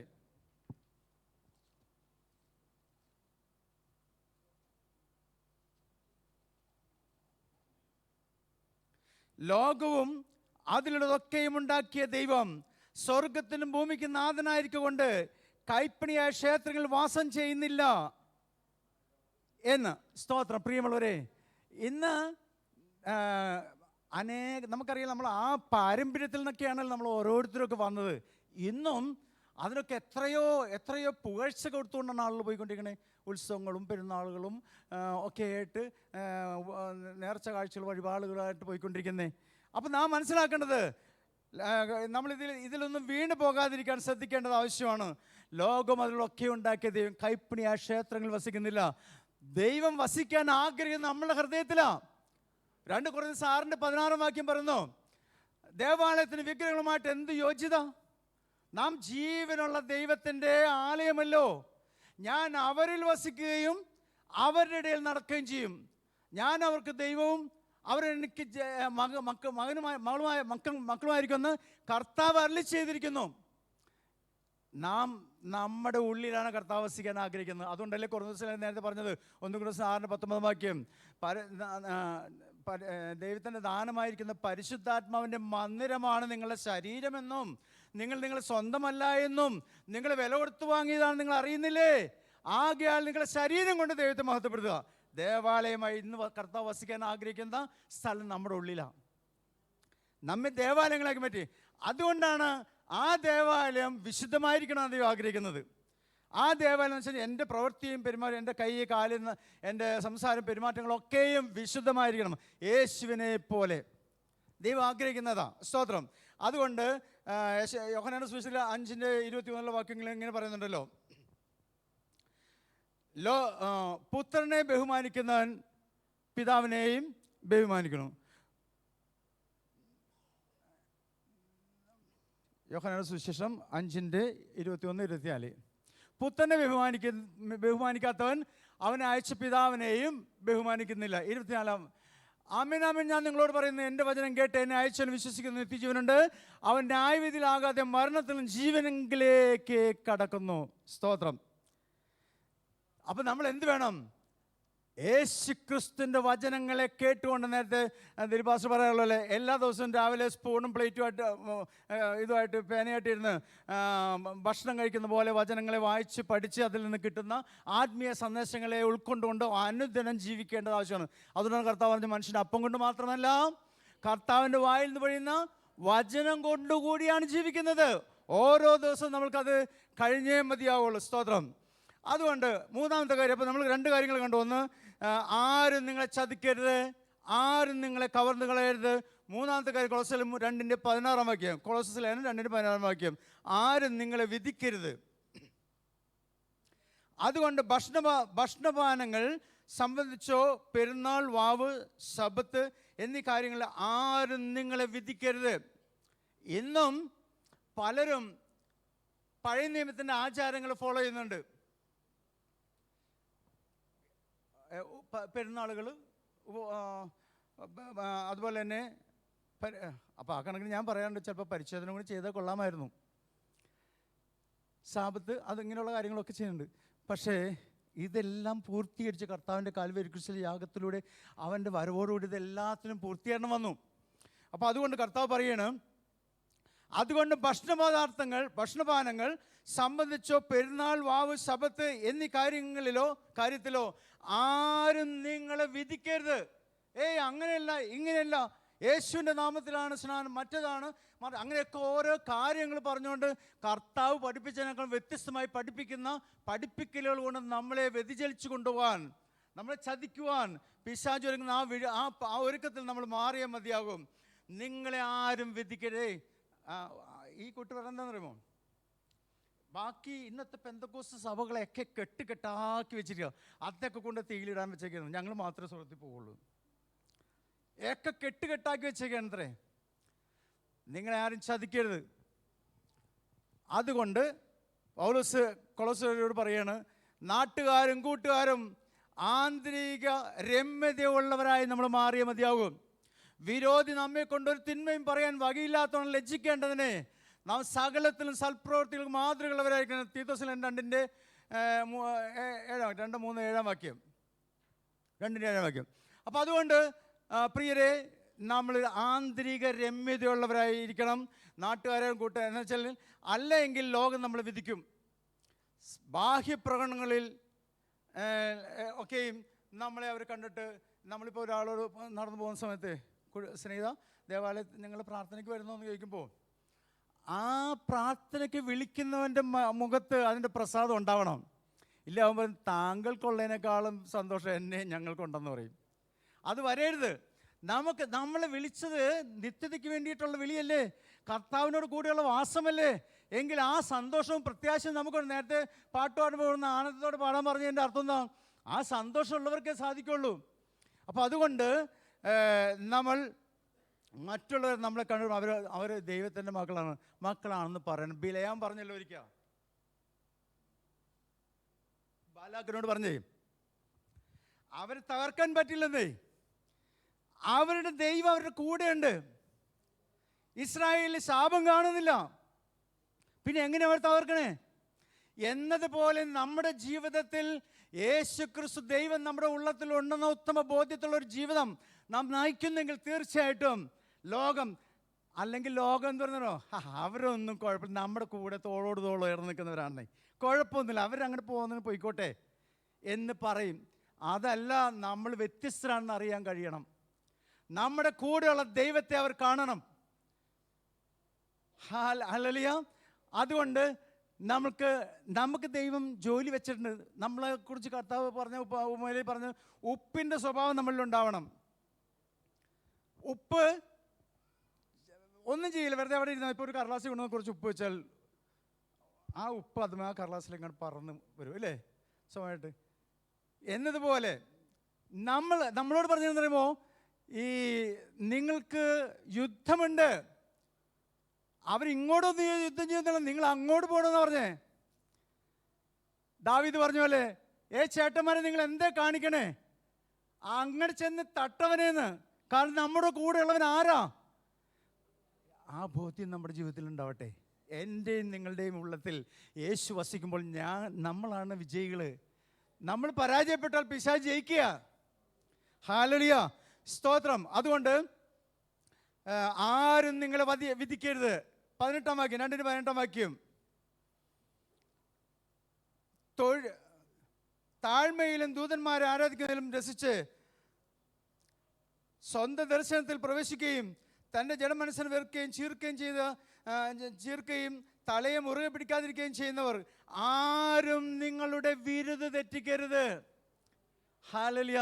നമുക്ക് ഒരുക്കി വെച്ചിരിക്കുന്ന കർത്താവ് പറഞ്ഞു, 2 കൊരിന്ത്യർ 10 വാക്യം പറയുന്നത് ഇങ്ങനെയാണല്ലോ, നാം എല്ലാവരും ശരീരത്തിലിരിക്കുമ്പോൾ ചെയ്ത് നല്ലതായാലും തീയതായാലും തക്കവണ്ണം അതിന് പ്രതിഫലം വാങ്ങാൻ ക്രിസ്തുവിൻ്റെ ന്യായാസനത്തിന് മുമ്പിൽ നിൽക്കേണ്ടവരാ. ആ പ്രതിഫലം നമുക്ക് കിട്ടാനിരിക്കുന്ന നഷ്ടപ്പെടുത്തുവാൻ തക്കവണ്ണം പിശാച് നമ്മളെ ഉപകരണമാക്കി മാറ്റരുത്. ആരും നിങ്ങളുടെ വിരുദ്ധ തെറ്റിക്കരുത്, തലയെ മുറുകെ പിടിച്ചോളണം. സ്തോത്രം. ഓട്ടക്കളത്തിൽ ഓടുന്നവർ അനേകരെങ്കിലും വിരുദ്ധ പ്രാപിക്കുന്ന ഒരുവനല്ലേ ഉള്ളൂ, അല്ലേ? കൊറോസിലാണല്ലോ 1 കൊരിന്ത്യർ 9:24 ഓട്ടക്കളത്തിൽ അനേകർ ഓടുന്നു, പക്ഷെ ഒരാൾക്ക് വിരുദ്ധ പ്രാപിക്കാൻ പറ്റും, ഒരാൾക്ക് സമ്മാനം കിട്ടും. എന്നാൽ പിന്നെ ഓടാതിരുന്നാൽ മതിയെന്ന് വിചാരിക്കും നമ്മൾ. കർത്താവ് പറഞ്ഞതിൻ്റെ അർത്ഥം എന്താണെന്നറിയാമോ? ഓട്ടക്കളത്തിൽ ഓടുന്നവരിൽ ഒരുവനെ കിട്ടുള്ളെങ്കിൽ അത് കിട്ടാൻ പ്രാപ്തിയുള്ളതുപോലെ നമ്മൾ ഓടണം. അത് എനിക്കായിരിക്കണം എന്ന് പറഞ്ഞുകൊണ്ട് ഓടേണ്ടത്.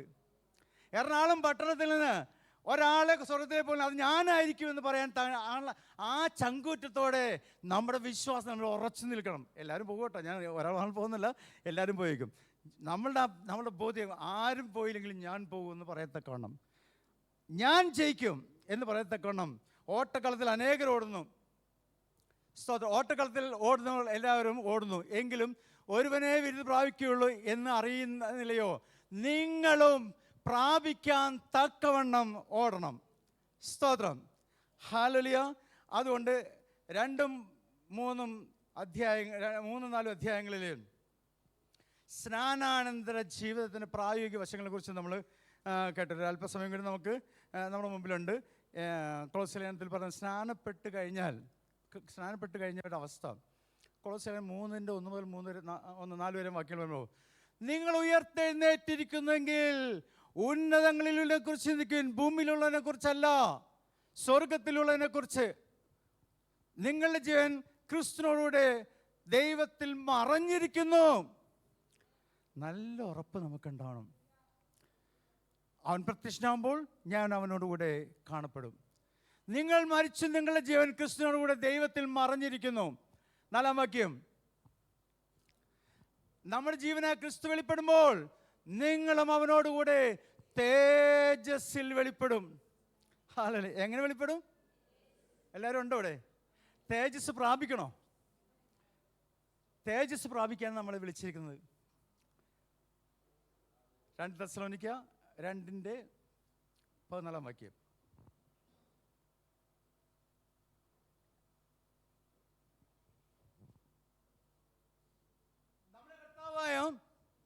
യേശുക്രിസ്തുവിന്റെ മഹത്വം പ്രാപിക്കാൻ, തേജസ് പ്രാപിക്കാനല്ലോ അവൻ ഞങ്ങളുടെ സുവിശേഷ ഘോഷണത്താൽ നിങ്ങളെ രക്ഷയ്ക്ക് വിളിച്ചിരിക്കുന്നത്. എന്തിനാ?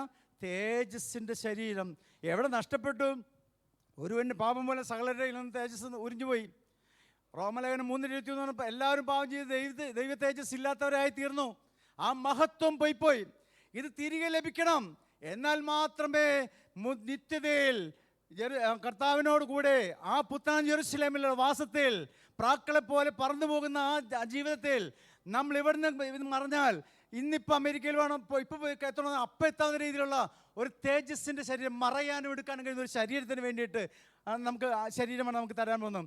ആ മഹത്വമുള്ള ഒരു പ്രത്യാശ നമ്മൾ നഷ്ടപ്പെടുത്തിയാൽ നമ്മൾ എങ്ങനെ ശിക്ഷാവിധിനെ ഒഴിവാക്കുന്ന ഹെബ്രായലേഖനം 2:4 വാക്യം പറഞ്ഞു. ഇത്ര മഹത്തായി രക്ഷ നിങ്ങൾ തള്ളിക്കളഞ്ഞാൽ നിങ്ങൾ എങ്ങനെ ശിക്ഷാവിധിയിൽ നിന്ന് ഒഴിവാക്കപ്പെടും?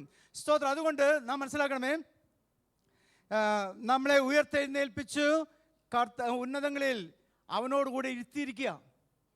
അതുകൊണ്ട് നമ്മൾ ഈ ഭൂമിയിലുള്ളതിനെ കുറിച്ചല്ല ചിന്തിക്കേണ്ടത്. നിങ്ങൾ ഉയർത്തെഴുന്നേറ്റിരിക്കുന്നെങ്കിൽ ഉന്നതങ്ങളിലുള്ളതിനെ കുറിച്ച് ചിന്തിക്കുകയും ഭൂമിയിലുള്ളതിനെ കുറിച്ചല്ല. ഹല്ലേലൂയ. ഭൂമിയിലുള്ളതിനെ കുറിച്ച് ഇത് ചിന്തയുള്ളൂ. നാളെ എന്ത് ചെയ്യും, അത് കഴിഞ്ഞാൽ എന്ത് ചെയ്യും, മക്കളുടെ കാര്യം എന്ത് ചെയ്യും, ഇതേ ചിന്തയുള്ളൂ. അല്പം സ്വല്പമൊക്കെ ഇല്ല, വേണ്ടെന്നൊന്നും പറയണമല്ല. പക്ഷെ നമ്മളുടെ ആത്യന്തികമായ ചിന്ത എന്തായിരിക്കണം? ഇല്ലെങ്കിലും പൗലോസ് തിമോഥെയോസിന്റെ ലേഖനം പറഞ്ഞു, ഉണ്ണാനും ഉടുക്കാനും ഉണ്ടെങ്കിൽ മതിയെന്ന് വെക്കി. ഹല്ലേലൂയ. അതിലധികമൊന്നും നമ്മൾ പ്രതീക്ഷിക്കേണ്ടതാണ്. അപ്പോൾ അത് മതിയോ? അപ്പോൾ അങ്ങനെയാണെങ്കിൽ ഇപ്പോൾ ഒരുപാടൊക്കെ നമ്മൾ പലർക്കും കൊടുക്കേണ്ടി വരും, അല്ലേ? സ്തോത്രം. പ്രിയമുള്ളവരെ, കർത്താവ് പറഞ്ഞതിൻ്റെ അർത്ഥം നമ്മൾ ആഗ്രഹങ്ങളും ആശകളും ഒക്കെ ഒതുക്കിക്കൊണ്ട് കർത്താവിൻ്റെ സ്വഭാവത്തോട് ചേർന്ന് നിൽക്കാനാണ് കർത്താവ് പഠിപ്പിക്കുന്നത്. അതുകൊണ്ട് നമ്മൾ ഉയർത്തെഴുന്നേറ്റിരിക്കുന്ന ഉന്നതങ്ങളെ കുറിച്ച് ചിന്തിക്കും. പൗലോസ് എഫെസ്യ ലേഖനത്തിൽ പറഞ്ഞു 2:7 പറഞ്ഞല്ലോ, നിങ്ങളെ ഉയർപ്പിച്ച് സ്വർഗത്തിൽ ഇരുത്തിയിരിക്കുക. നമ്മളെ സ്വർഗത്തിൽ ഇരുത്തിയിരിക്കുക. നമുക്കൊട്ടത് മനസ്സിലാവണല്ലോ നമ്മൾ സ്വർഗത്തിലാണോ എന്നുള്ളത്. ഹല്ലേലൂയ. അതുകൊണ്ട് പ്രിയമുള്ളവരെ, അത് പ്രാപിക്കാൻ കണക്കാക്കിയ സമയം വരികയാണ്. ആ സമയത്തിന് വേണ്ടി നമ്മൾ ഒരുങ്ങിയേ മതിയാവും. സ്തോത്രം. കൊലോസ്യ ലേഖനത്തിൻ്റെ 1:29 വാക്യം ഇങ്ങനെ കാണുന്നു.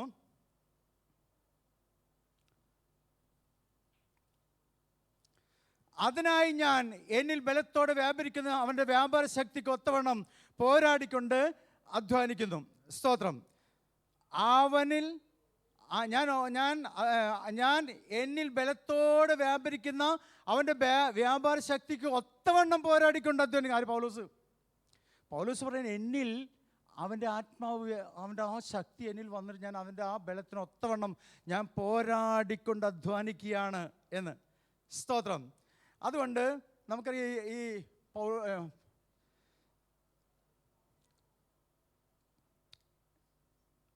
ആരാ നമ്മളെ ആഹാബിൻ്റെ അവിടെ ഏലിയ ആഹാബിൻ്റെ അടുക്കൽ നിന്നും പോകുന്ന സമയത്ത് അവിടെ സംഭവങ്ങൾ നമുക്കറിയാവുന്നതാണ്. അവിടെ ബലിയർപ്പിക്കുന്നതും ഇവർ തമ്മിൽ ബലിയർപ്പിച്ചിട്ട് ഏലിയാവ് അർപ്പിച്ച ബലിയിൽ ദൈവം പ്രസാദിച്ചതും അവസാനം ബാലിൻ്റെയും അക്ഷരപ്രതിഷ്ഠയും പ്രവാചകന്മാരെ വെട്ടിക്കൊല്ലുന്നതും 450 പേരെ വെട്ടിക്കൊല്ലുന്നതും ഇതൊക്കെ കഴിഞ്ഞപ്പോൾ ഇസബേൽ ഒരു വാണിംഗ് കൊടുക്കുന്നതും ഇതൊക്കെ കഴിഞ്ഞ് മഴ പെയ്യാതിരിക്കുകയാണ്. ഏലിയ പറഞ്ഞു, ദേ മഴ പെയ്യാനുള്ള സമയമായി വരുന്നുണ്ട്, നീ പോയി ഭക്ഷണം കഴിക്കുന്നു പറഞ്ഞു ഇവനോട്, ആഹാബിനോട്. അവൻ പോയി ഭക്ഷണം കഴിക്കാൻ കാർമേളയിലേക്ക് കയറി കഴിഞ്ഞപ്പോൾ തൻ്റെ അവൻ മുട്ടുത്തി പ്രാർത്ഥിക്കാൻ ഏലിയാവും തൻ്റെ ദാസനോട് പറഞ്ഞ്, നീ വല്ല അനക്കം കേൾക്കണ്ടെന്ന് നോക്കി, മഴയുടെ വല്ല അനക്കം കേൾക്കണം. അവൻ പോയി നോക്കി, ഇല്ല എന്ന് പറഞ്ഞു. 7 പ്രാവശ്യം നോക്കും. 7ാമത്തെ പ്രാവശ്യം പറഞ്ഞു, ഒരു കൈപ്പത്തി പോലെ ഒന്നും മുകളിലേക്ക് പൊങ്ങിയാണ് കണ്ടെന്ന്. നീ ചെന്ന് വേഗം ചെന്ന് പറയാ, വേഗം പോയിക്കൊള്ളാൻ പറ, മഴ വരുന്നു, അതുകൊണ്ട് രഥം പൂട്ടി വേഗം പോയിക്കൊള്ളാം. അവൻ രഥം പൂട്ടി അവൻ്റെ ആ രഥത്തിലൂടെ അവൻ്റെ സ്വന്തം സ്ഥലത്തേക്ക് പോകുമ്പോൾ ഏലിയാവ് അവന് മുമ്പേ ഓടി അവിടെ എത്തുന്നു. സ്തോത്രം. അവന് മുമ്പേ ഓടിയെത്തുന്ന ആ ശക്തി, ആ ദൈവിക ശക്തി അവനിൽ വ്യാപരിച്ചു. അതുകൊണ്ട് പൗലോസോട് പറഞ്ഞത്, ഞാൻ എന്നിൽ ബലത്തോടെ വ്യാപരിക്കുന്ന അവൻ്റെ വ്യാപാര ശക്തിക്ക് ഒത്തവണ്ണം പോരാടിക്കൊണ്ട് അധ്വാനിക്കുന്നു. പ്രിയമുള്ളവരെ, നമ്മൾ ഇന്നും എന്തെങ്കിലും നമ്മൾ ദൈവികമല്ലാത്ത എന്തെങ്കിലും ഇച്ഛിച്ചു പോകുന്നുണ്ടെങ്കിൽ, പൗലോസ് പറഞ്ഞ പോലെ, ഞാൻ ചെയ്യാൻ ആഗ്രഹിക്കുന്നതല്ല ഞാൻ ചെയ്യുന്നത്, ഞാൻ ചെയ്യാൻ ഇച്ഛിക്കാത്ത ഞാൻ ചെയ്യുന്നെങ്കിൽ അത് ഒരിക്കലും ഞാനല്ല, എന്നിൽ പാപം കുടികൊള്ളുന്നു. അവനെ തകർക്കേണ്ടത് ആവശ്യമാണ്. ദൈവത്തിൻ്റെ ആത്മാവിൻ്റെ ശക്തി എന്നിൽ വന്നുകൊണ്ട് ഞാൻ ആത്മീയമായ ഒരു പോരാട്ടം നടത്തേണ്ടവനാണ്. സ്തോത്രം. അതുകൊണ്ട് മറ്റേ ഉൽപ്പത്തി പുസ്തകം നോക്കണ ഒരു കായേല് നീ നല്ലത് ചെയ്യുന്നില്ലെങ്കിൽ പാപം നിന്റെ പടിവാതിൽക്കൽ കിടപ്പുണ്ട്, അതിന് നിന്നോടാണ് താല്പര്യം, നീ അതിനെ കീഴടക്കിക്കൊള്ളണം. ഇന്ന് ദൈവമക്കളെ നമ്മളെക്കുറിച്ചും അത് തന്നെ കർത്താവ് പറയുന്നത്. കാരണം നമ്മെ തകർക്കാനുള്ള ഞാനത് വെളിപ്പാട് പുസ്തകം 12 വായിച്ചപ്പോൾ, വെളിപ്പാട് 12 പിശാച് തനിക്ക് അല്പസമയമേ ഉള്ളൂ എന്ന് കണ്ട് മഹാക്രോധത്തോടെ നിങ്ങളുടെ അടുക്കിലേക്ക് ഇറങ്ങിയിട്ടുണ്ട്. അപ്പം നമ്മൾ ഓർക്കണേ, അവന് അല്പസമയമേ ഉള്ളെങ്കിൽ നമുക്ക് എന്തോരം സമയമുണ്ട്? അവന് ബന്ധിക്കാൻ സമയം അധിക്കുമ്പോൾ തൻ്റെ സഭ ഇവിടുന്ന് എടുക്കപ്പെടും, മണവാട്ടി സഭ എടുക്കണം. അങ്ങനെയാണെങ്കിൽ നമ്മളുടെ ഒരുക്കം എത്ര നേരത്തെ ആകണം, നമ്മൾ എത്രമാത്രം ശ്രദ്ധയോടെ മുന്നോട്ട് പോകണം ഈ ജീവിതത്തിൽ. ഇനി നമുക്ക് സമയമുണ്ടോ? കൈവിടപ്പെട്ടു പോയാൽ തീർന്നില്ലേ നമ്മുടെ അവസ്ഥ? അതുകൊണ്ട് പ്രിയമുള്ളവരെ, അവൻ നമ്മളെ തകർക്കാൻ വേണ്ടി ഓടി നടക്കുക. പൗലോസ് യേശു പറഞ്ഞു, വെളിപ്പാട് 3:21 ഇങ്ങനെ പറഞ്ഞു, ഞാൻ ജയിച്ചു പിശാചിനെ, ഞാൻ ജയിച്ച് എൻ്റെ പിതാവിൻ്റെ സിംഹാസനത്തിൽ ഇരിക്കുന്നത് പോലെ നിങ്ങളും ജയിച്ചു വരണം. നിങ്ങൾ ജയിച്ചു വന്നാൽ എൻ്റെ സിംഹാസനത്തിൽ എന്നോട് കൂടെ ഇരിക്കാൻ ഞാൻ നിങ്ങൾക്ക് വരം നൽകും. ഈ ജയമാണ് നമുക്ക് വേണ്ടത്. നമ്മൾ ജയിക്കുന്നവരെ തോൽക്കുന്നവരാകരുത്. നമ്മുടെ ജീവിതത്തിൽ നമ്മൾ പലതിനും പരാജയപ്പെട്ട പിശാച് ജയിക്കും. അത് വരാതിരിക്കാൻ നമ്മൾ ജയാളികളായേ മതിയാവൂ. സ്തോത്രം. അതുകൊണ്ട് പ്രിയപ്പെട്ടവരെ, അവൻ്റെ അത്യന്ത ശക്തി നമ്മളെ മേൽ വ്യാപരിക്കുന്നല്ലോ. ആ ശക്തിയിൽ, അതുകൊണ്ടാണ് യെശയ്യാ പുസ്തകം 59 പറഞ്ഞ നമ്മുടെ അവനിങ്ങനെ പറഞ്ഞല്ലോ, രക്ഷിക്കാൻ കഴിയാത്തതും കർത്താവിൻ്റെ കരം കുറിയിട്ടില്ല, കേൾക്കാനാവാത്തതും അവിടുത്തെ കാതുകൾക്ക് മാന്യം സംഭവിച്ചിട്ടില്ല. നിങ്ങളുടെ അകൃത്യങ്ങളത്രേ നിങ്ങളെയും അവനെയും തമ്മിൽ അകറ്റിയത്. നിങ്ങളുടെ കൈകൾ രക്തമെങ്കിലുമാണ്. അതുകൊണ്ട് നിങ്ങളെ തന്നെ കഴുകി ശുദ്ധിയാക്കുവേൻ. നമ്മൾ ഇനിയും പഴയ പാപങ്ങളിൽ എന്തെങ്കിലും കൊണ്ട് നമ്മൾ ദൈവരാജ്യം നഷ്ടപ്പെട്ടു പോകാൻ ഇടവരാത്തവണ്ണം സൂക്ഷ്മതയോടെ ശ്രദ്ധയോടെ കർത്താവിൻ്റെ സ്വഭാവത്തോട് അനുരൂപമായി നമ്മൾ മുന്നോട്ട് പോയാൽ മതിയാവും. യേശുവിനെ പോലെ ജീവിക്കാൻ, യേശുവിനെ പോലെ നടക്കുക. അപ്പോൾ അതുകൊണ്ട് പൗലോസ് ഇങ്ങനെ എഴുതിയിരിക്കുന്നത് 2 കൊരിന്ത്യർ 4:7 വാക്യം, എങ്കിലും ഈ അത്യന്ത ശക്തി ഞങ്ങളുടെ സ്വന്തം എന്നല്ല, അത് ഞങ്ങൾക്ക് തന്നിരിക്കുന്ന മൺപാത്രത്തിലാണ്. ആ മൺപാത്രത്തിലാണെന്ന് പറഞ്ഞാൽ എങ്കിലും ഈ അത്യന്ത ശക്തി ഞങ്ങൾ സ്വന്തമല്ല, ദൈവത്തിൻ്റെ ദാനമെന്ന് അത്രേ എന്ന് പറയേണ്ടതിന് ഈ നിക്ഷേപം ഞങ്ങൾക്ക് മൺപാത്രത്തിലാണ് ആകുന്നു തന്നിരിക്കുന്നത്. ഈ പരിശുദ്ധാത്മ ശക്തി അത് ഉടഞ്ഞു പോകാൻ സാധ്യതയുണ്ട്. ഇത് നമുക്ക് എങ്ങനെ ലഭിച്ചു? എഫെസ്യർ 1:13-14 വാക്യം ഇങ്ങനെ പറഞ്ഞു. PSC ബൈബിളിൽ ഇങ്ങനെ വായിക്കുന്നത്, നിങ്ങൾ രക്ഷയുടെ സദ്വാർത്തയായ സത്യത്തിൻ്റെ വചനം ശ്രവിക്കുകയും അവനിൽ വിശ്വസിക്കുകയും ചെയ്ത നിങ്ങളും വാഗ്ദാനം ചെയ്യപ്പെട്ട പരിശുദ്ധാത്മാവിനാൽ മുദ്ര കുത്തപ്പെട്ടവരാ. നമ്മൾ ആ കാരണം രക്ഷയുടെ സദ്വാർത്ത അറിഞ്ഞവരല്ലേ നമ്മൾ? ഏതാണ് രക്ഷ എന്ന് അറിഞ്ഞവരല്ലേ? സ്നാനപ്പെട്ട് കർത്താവിന് ചേർന്നവരല്ലേ? അപ്പോൾ തന്നെ ആത്മാവിൻ്റെ ഒരു മുദ്ര നമ്മൾക്ക് തന്നിരിക്കുക. ഈ സീലുണ്ടെങ്കിൽ മാത്രമേ നമ്മളെ ആ ആധാരം സീലുള്ളത് സ്വീകരിക്കുന്ന പോലെ സ്വീകരിക്കുള്ളൂ. അതുകൊണ്ട് പ്രിയപ്പെട്ടവരെ, ഇത് മൺപാത്രങ്ങളിലാണ് നമുക്ക് തന്നിരിക്കുന്നത്. ഉടഞ്ഞു പോകാൻ സാധ്യതയുണ്ട്. നമ്മളെ ജീവിതം കൊണ്ട് അത് കളയാൻ വരാത്തതുകൊണ്ട് നമ്മൾ ശ്രദ്ധിച്ചു പോയില്ലെങ്കിൽ നമ്മൾ നേരത്തെ ആദ്യം വായിച്ച വചനത്തിൽ നമ്മൾ പുത്തൻ്റെ രാജ്യത്തിലാക്കി വെച്ചിരിക്കുന്നു എന്ന് പാഴായിപ്പോവും. നമ്മെ ഇരുട്ടിൻ്റെ അധികാരത്തിൽ നിന്ന് വിടുവിച്ച് തൻ്റെ സ്നേഹസ്വരൂപന പുത്തൻ്റെ രാജ്യത്തിൽ ആക്കി വെക്കുകയും ചെയ്ത പിതാവിന് സന്തോഷത്തോടെ സ്തോത്രം ചെയ്യുന്നവരാകണമെന്ന് അപേക്ഷിക്കുന്നു. അവനിൽ നമുക്ക് പാപം എന്ന വീണ്ടെടുപ്പ് ഉണ്ടല്ലോ. സ്തോത്രം. 2 വാക്യം വായിച്ച് വേഗം നിർത്താം, 5 മിനിറ്റും കൂടെ ഉള്ളൂ. 1, എന്തിനാണ് ഈ അത്യന്ത ശക്തി നമ്മൾ മൺപാത്രത്തിൽ തന്നിരിക്കുന്നത്? യേശുവിനെ പോലെ ജീവിക്കാൻ. 2 അപ്പോസ്തലർ 1:8 വാക്യം പറഞ്ഞു, പരിശുദ്ധാത്മാവ് നിങ്ങളുടെ മേൽ വന്നിരുമ്പോൾ നിങ്ങൾ ശക്തി പ്രാപിച്ചിട്ട് യൂദായാലും ശമരിയായാലും യഹൂദയിലും ലോകത്തിൻ്റെ ഒരറ്റം മറ്റേ അറ്റം വരെ നിങ്ങൾ എനിക്ക് സാക്ഷികളായിരിക്കും. വചനം ലോകത്തിന് വിളംബരം ചെയ്യാൻ കൊടുക്കാൻ നമ്മെ വിളിച്ചിരിക്കുന്നു. ഈ പരിശുദ്ധാത്മ ശക്തി നമുക്ക് തന്നിരിക്കുന്നത്, ലോകം ദൈവത്തെ അറിയില്ല, അവരുടെ മുമ്പിൽ സുവിശേഷം യേശു ക്രിസ്തുവിന്റെ രക്ഷ അറിയിച്ചുകൊണ്ട് ലോകത്തെ പാപത്തിൽ നിന്ന് വീണ്ടെടുക്കാൻ വേണ്ടി നമ്മളിലേക്ക് ഈ അത്യന്ത ശക്തി തന്നിരിക്കുന്നു. നമുക്കൊട്ട് അറിയാനും പാടില്ല ഇതിനാണോന്ന്. നമ്മളുടെ വിചാരം നമ്മുടെ കാര്യങ്ങളൊക്കെ നടന്നു കിട്ടാൻ വേണ്ടിയിട്ടാണ് കർത്താവ് ഇത് തന്നിരിക്കുന്നത്. പ്രിയരെ, ഒന്ന് ഓർക്കണമേ, അത് അനേകരെ പാപത്തിൽ നിന്ന് എടുപ്പിക്കാൻ കർത്താവ് പറഞ്ഞത്. നമ്മൾ കഴിഞ്ഞ അവിടുത്തെ ടൂറ് എവിടെയാണ് നമ്മുടെ സ്ഥലം? വാഗമണ്ണിൽ പോയപ്പോൾ കിട്ടിയ ഇതില്ലേ, മത്തായി സുവിശേഷം 28 സ്വർഗത്തിലും ഭൂമിയിലും സകല അധികാരം എനിക്ക് നൽകപ്പെട്ടിരിക്കുന്നു. ആകയാൽ നിങ്ങൾ പുറപ്പെട്ട് പിതാവിൻ്റെയും പുത്രൻ്റെ പരിശുദ്ധാത്മാവിനെ സ്നാനപ്പെടുത്തിക്കൊണ്ട് ഞാൻ നിങ്ങളോട് പഠിപ്പിച്ചെല്ലാം അവരെ അറിയിച്ചോണ്ട് നിങ്ങൾ അവരെ ശിഷ്യരാക്കിക്കൊള്ളണം. അപ്പോൾ എന്താ നമ്മുടെ ദൗത്യം? അനേകരോട് ഈ രക്ഷയുടെ സുവിശേഷം അറിയിച്ചുകൊണ്ട് അനേക കർത്താവിനെ ആദായപ്പെടുത്തേണ്ടത് ആവശ്യമാണ്. പ്രിയമുള്ളവരെ, ഇതിനു വേണ്ടിയിട്ടാണ് പരിശുദ്ധാത്മാവിന്റെ ശക്തി നമ്മളിൽ തന്നിരിക്കുന്നത്. ഒരു വാക്യം വായിക്കുന്നു, 6:10 വാക്യം, എഫെസ്യർ 6:10 വാക്യം.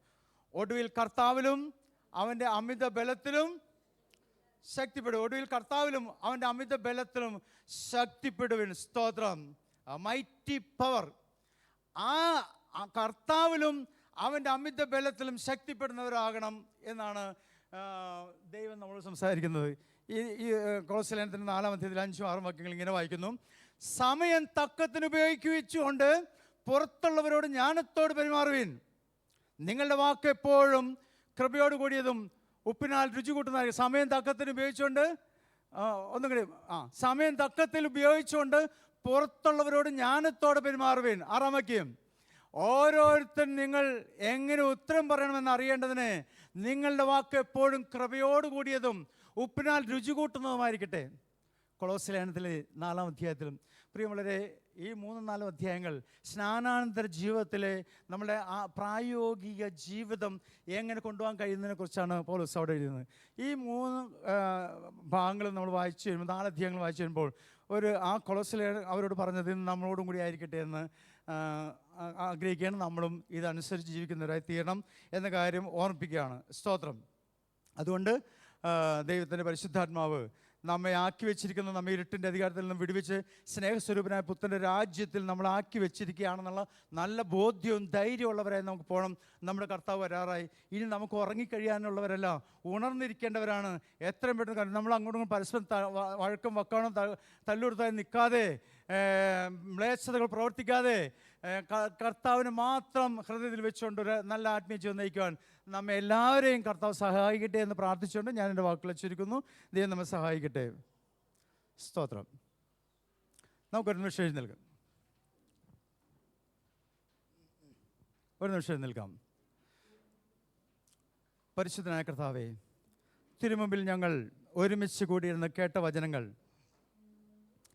കർത്താവ് ഞങ്ങളുടെ ജീവിതത്തിൽ പ്രാവർത്തികമാക്കണമേ. യേശുവിനെ പോലെ ജീവിക്കാൻ, യേശുവിൻ്റെ ദൈവത്വത്തെ അംഗീകരിക്കുവാൻ ഞങ്ങൾക്ക് കഴിയണം കർത്താവേ.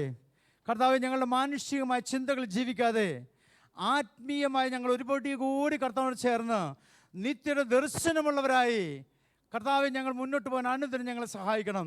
അതിനായി പരിശുദ്ധാത്മാവിനെ ഞങ്ങളിലേക്ക് തരണമേ. അവിടുന്ന് പറഞ്ഞാൽ യോഹന്നാന്റെ സുവിശേഷം 16:13 പറയുന്നു, സത്യത്തിൻ്റെ ആത്മാവ് നിങ്ങളിൽ വരുമ്പോൾ അവൻ നിങ്ങളെ സകല സത്യത്തിലും വഴി നടത്തുമെന്നും. കർത്താവേ, യേശുവിൽ നിന്ന് കേട്ടതും പിതാവിൽ നിന്ന് കേട്ടതുമായ കാര്യം ഞങ്ങളെ പഠിപ്പിക്കാൻ ദൈവത്തിൻ്റെ പരിശുദ്ധാത്മാ ഞങ്ങളുടെ ഉള്ളത്തിൽ തന്നിട്ടുണ്ടല്ലോ.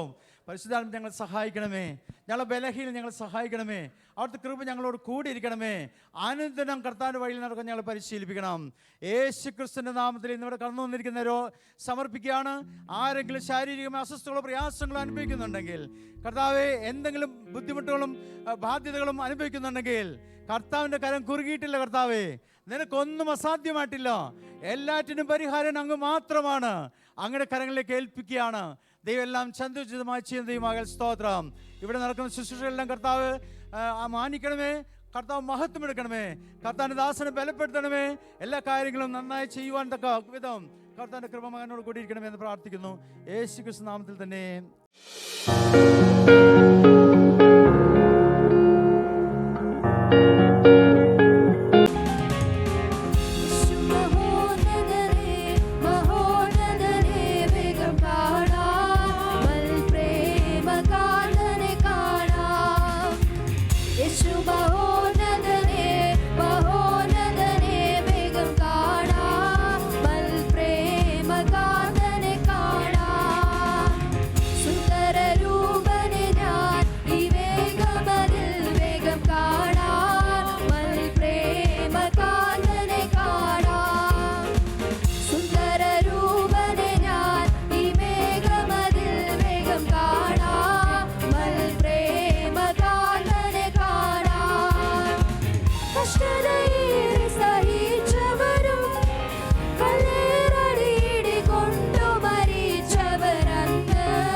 മഹോന്നതനെ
ജീവികൾ പാടുമവിടെ ജീവജല നദിയുണ്ടവിടെ ശിവമരങ്ങളുമായി നിലകൊണ്ടൊരു ദേശം നല്ലൊരു ഭുവനദേശം ജീവജല നദിയുണ്ടവിടെ ശിവമരങ്ങളുമായി നിലകൊണ്ടൊരു ദേശം നല്ലൊരു ഭുവനദേശം യേശു മഹോന്നതനേ മഹോന്നതനേ ദൈവം കാണാം മൽപ്രേമകാന്തനെ കാണാം യേശു മഹോന്നതനേ മഹോന്നതനേ ദൈവം കാണാം മൽപ്രേമകാന്തനെ കാണാം യേശു മഹോന്നതനേ മഹോന്നതനേ ദൈവം കാണാം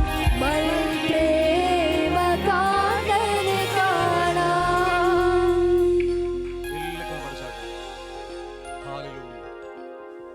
പിതാവ്, ഞങ്ങൾ ഒരുമിച്ച് ഈ കർത്തൃ ദിവസത്തിൽ സഭയായി അങ്ങയുടെ മുമ്പിലേക്ക് കടന്നു വരികയാണ്. ഇന്ന് കേട്ടതുപോലെ നിത്യതയ്ക്ക് വേണ്ടി ഞങ്ങൾ വിളിച്ചിരിക്കുന്നു. സിയോണിലേക്കുള്ള വിളിയാണ് ഞങ്ങളുടേത്. ഈ പരദേശവാസ കാലത്ത് അങ്ങ് വിട്ടുപിരിയാതെ ജീവിക്കുവാൻ കർത്താവേ, ഞങ്ങൾക്ക് ആവശ്യമായിരിക്കുന്നത് അവിടുത്തെ പരിശുദ്ധാത്മാവിനെയാണ്. ഞങ്ങൾ ഒരുമിച്ച് അങ്ങോട്ട് വാഞ്ചിക്കുന്നു. ഞങ്ങൾ ഒരുമിച്ച് അങ്ങോട്ട് ചോദിക്കുന്നു. ചോദിപ്പിൻ നിറച്ചു തരാമെന്ന് പറഞ്ഞവൻ്റെ കരങ്ങളിലേക്ക് ഞങ്ങൾ ഏൽപ്പിക്കുകയാണ്. ഞങ്ങൾ കർത്താവേ, അങ്ങയുടെ ആത്മാവിനെ അധികമായി ഇന്ന് ഈ പകൽ ഞങ്ങൾ പ്രാർത്ഥിക്കുമ്പോൾ അങ്ങ് ഞങ്ങളിൽ കർത്താവ് ആഗ്രഹിക്കുന്നവരുടെ അകത്ത് നിറച്ചു കൊടുക്കാൻ കഴിവുള്ളവൻ്റെ ആകാശവും ഭൂമിയും മാറിപ്പോയാലും വാക്ക് മാറാത്തവൻ്റെ കരങ്ങളിലേക്ക് ഞങ്ങൾ ഏൽപ്പിച്ച് പ്രാർത്ഥിക്കുകയാണ്. കർത്താവ്, നിന്റെ ആത്മാവിനാൽ നിറച്ചെടുത്ത് അവിടുത്തെ കൊള്ളാവുന്ന പാത്രമാക്കി ഈ ഭൂമിയിൽ, ഈ ലോകത്തിന് മുമ്പിൽ ഇരുണ്ട അന്ധകാരം നിറച്ചിരിക്കുന്ന ഈ ലോകത്തിന് നടുവിൽ ഞങ്ങൾ അവിടുത്തെ ജ്യോതിഷുകളെ പോലെ തിളങ്ങാൻ, അനേകരുടെ മുമ്പിൽ സാക്ഷിയായി നിൽപ്പാൻ, ലോകത്തിന് മുമ്പിൽ കർത്താവെ നിന്നെ കാണിച്ചു കൊടുക്കാൻ തക്കവണ്ണം ഒരു വിശുദ്ധമായ ഒരു കർത്താവെ ഒരു സാക്ഷിയെ ജീവിതം നയിപ്പാൻ ഞങ്ങൾ സമർപ്പിക്കുകയാണ്. ഇന്ന് കേട്ട വചനപ്രകാരം കർത്താവെ, ആ വെളിപ്പാട് ദിവസം പറയുന്നത് പോലെ കർത്താവെ കൈവിടപ്പെട്ടു പോകാതിരിപ്പാൻ, അവൻ്റെ പ്രത്യക്ഷതയെങ്കിൽ കർത്താവ് ഞങ്ങൾക്ക് അത് കൈവിടപ്പെട്ടു പോകാതിരിപ്പാൻ തക്കവണ്ണം ഞങ്ങൾ ഇന്ന് മടങ്ങി വരികയാ. അവൻ്റെ ആലയത്തിലേക്ക്, അവൻ്റെ കൂട്ടായ്മയിലേക്ക്, അവൻ്റെ സഭയിലേക്ക് കർത്താവ് ഞങ്ങൾ ഒരുമിച്ച് മടങ്ങി വരികയാ. ഇന്ന് പകൽ ഈ ചെറിയ ജീവിതം, ഇനിയുള്ള ആയുസ് ഏറിയ കർത്താവ് അല്പ ദിവസങ്ങൾ മാത്രം നിൽക്കുമ്പോൾ അത് മുഴുവനുമായി അങ്ങയോട് പറ്റിച്ചെന്ന് ജീവിക്കുവാൻ, അവിടുത്തെ വിശുദ്ധന്മാരോട് ചേർന്ന് ജീവിക്കുവാൻ ഇന്ന് പകൽക്കാലം ഞങ്ങൾ സമർപ്പിക്കുന്ന കർത്താവേ, ഞങ്ങളുടെ കൂട്ടായ്മകൾ, ഞങ്ങളുടെ പ്രയർ കൂട്ടായ്മകൾ, എല്ലാ മേഖലകളിലും ഞങ്ങൾ കർത്താവ് ഞങ്ങളുടെ സാമീപ്യം, ഞങ്ങളുടെ സാന്നിധ്യം ഉണ്ടാകുവാൻ ഞങ്ങളിന്ന് തീരുമാനമെടുക്കുകയാണ്. യേശുവിന്റെ നാമത്തിൽ വന്നവരെല്ലാം അനുഗ്രഹിച്ച് പ്രാർത്ഥിക്കുന്നപ്പ ആ വലിയ വെളിപ്പാട് ഈ നകത്ത് ആഴങ്ങളിൽ പരിശുദ്ധാത്മാവ് നേടിട്ടെ എന്ന് പ്രാർത്ഥിക്കുകയാണ്. കേട്ട വചനങ്ങൾ അത് ജീവനാകുവോളം, ആത്മാവായി തീരുവോളം കർത്താവ് എല്ലാ ഹൃദയത്തിനകത്ത് പരിശുദ്ധാത്മാവ് ഇടപെടണമെന്ന് അങ്ങോട്ട് പ്രാർത്ഥിക്കുന്നു. യേശുവിന്റെ നാമത്തിൽ വന്നവരെല്ലാം അനുഗ്രഹിച്ച് പ്രാർത്ഥിക്കുന്നു.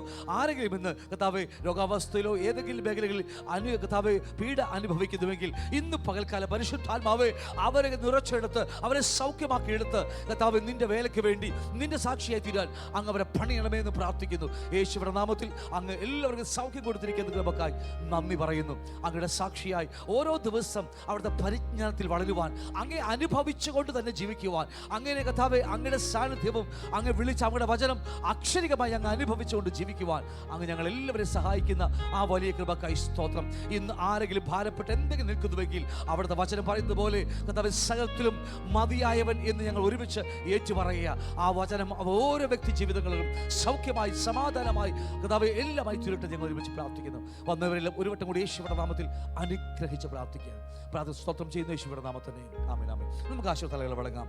പിതാവായ ദൈവത്തിന്റെ സ്നേഹവും പുത്രാ ദൈവത്തിന്റെ കൃപയും ആശ്വസിപ്പിച്ച് വഴി നടത്തുന്ന പരിശുദ്ധാത്മാവിന്റെ സംസർഗ കൂട്ടായ്മയും ഇവിടെ വന്നിരിക്കുന്ന എല്ലാ മക്കളോടും വചനം പങ്കുവച്ച അങ്ങയുടെ ദാസരോടും കുടുംബത്തോടും ലോകത്തിലുള്ള സകല വിശുദ്ധന്മാരുടെ കൂടെയും യേശുവിന്റെ മേഘപ്രത്യക്ഷത വരെ ഉണ്ടായിരിക്കുമാറാകട്ടെ. ആമേൻ ആമേൻ.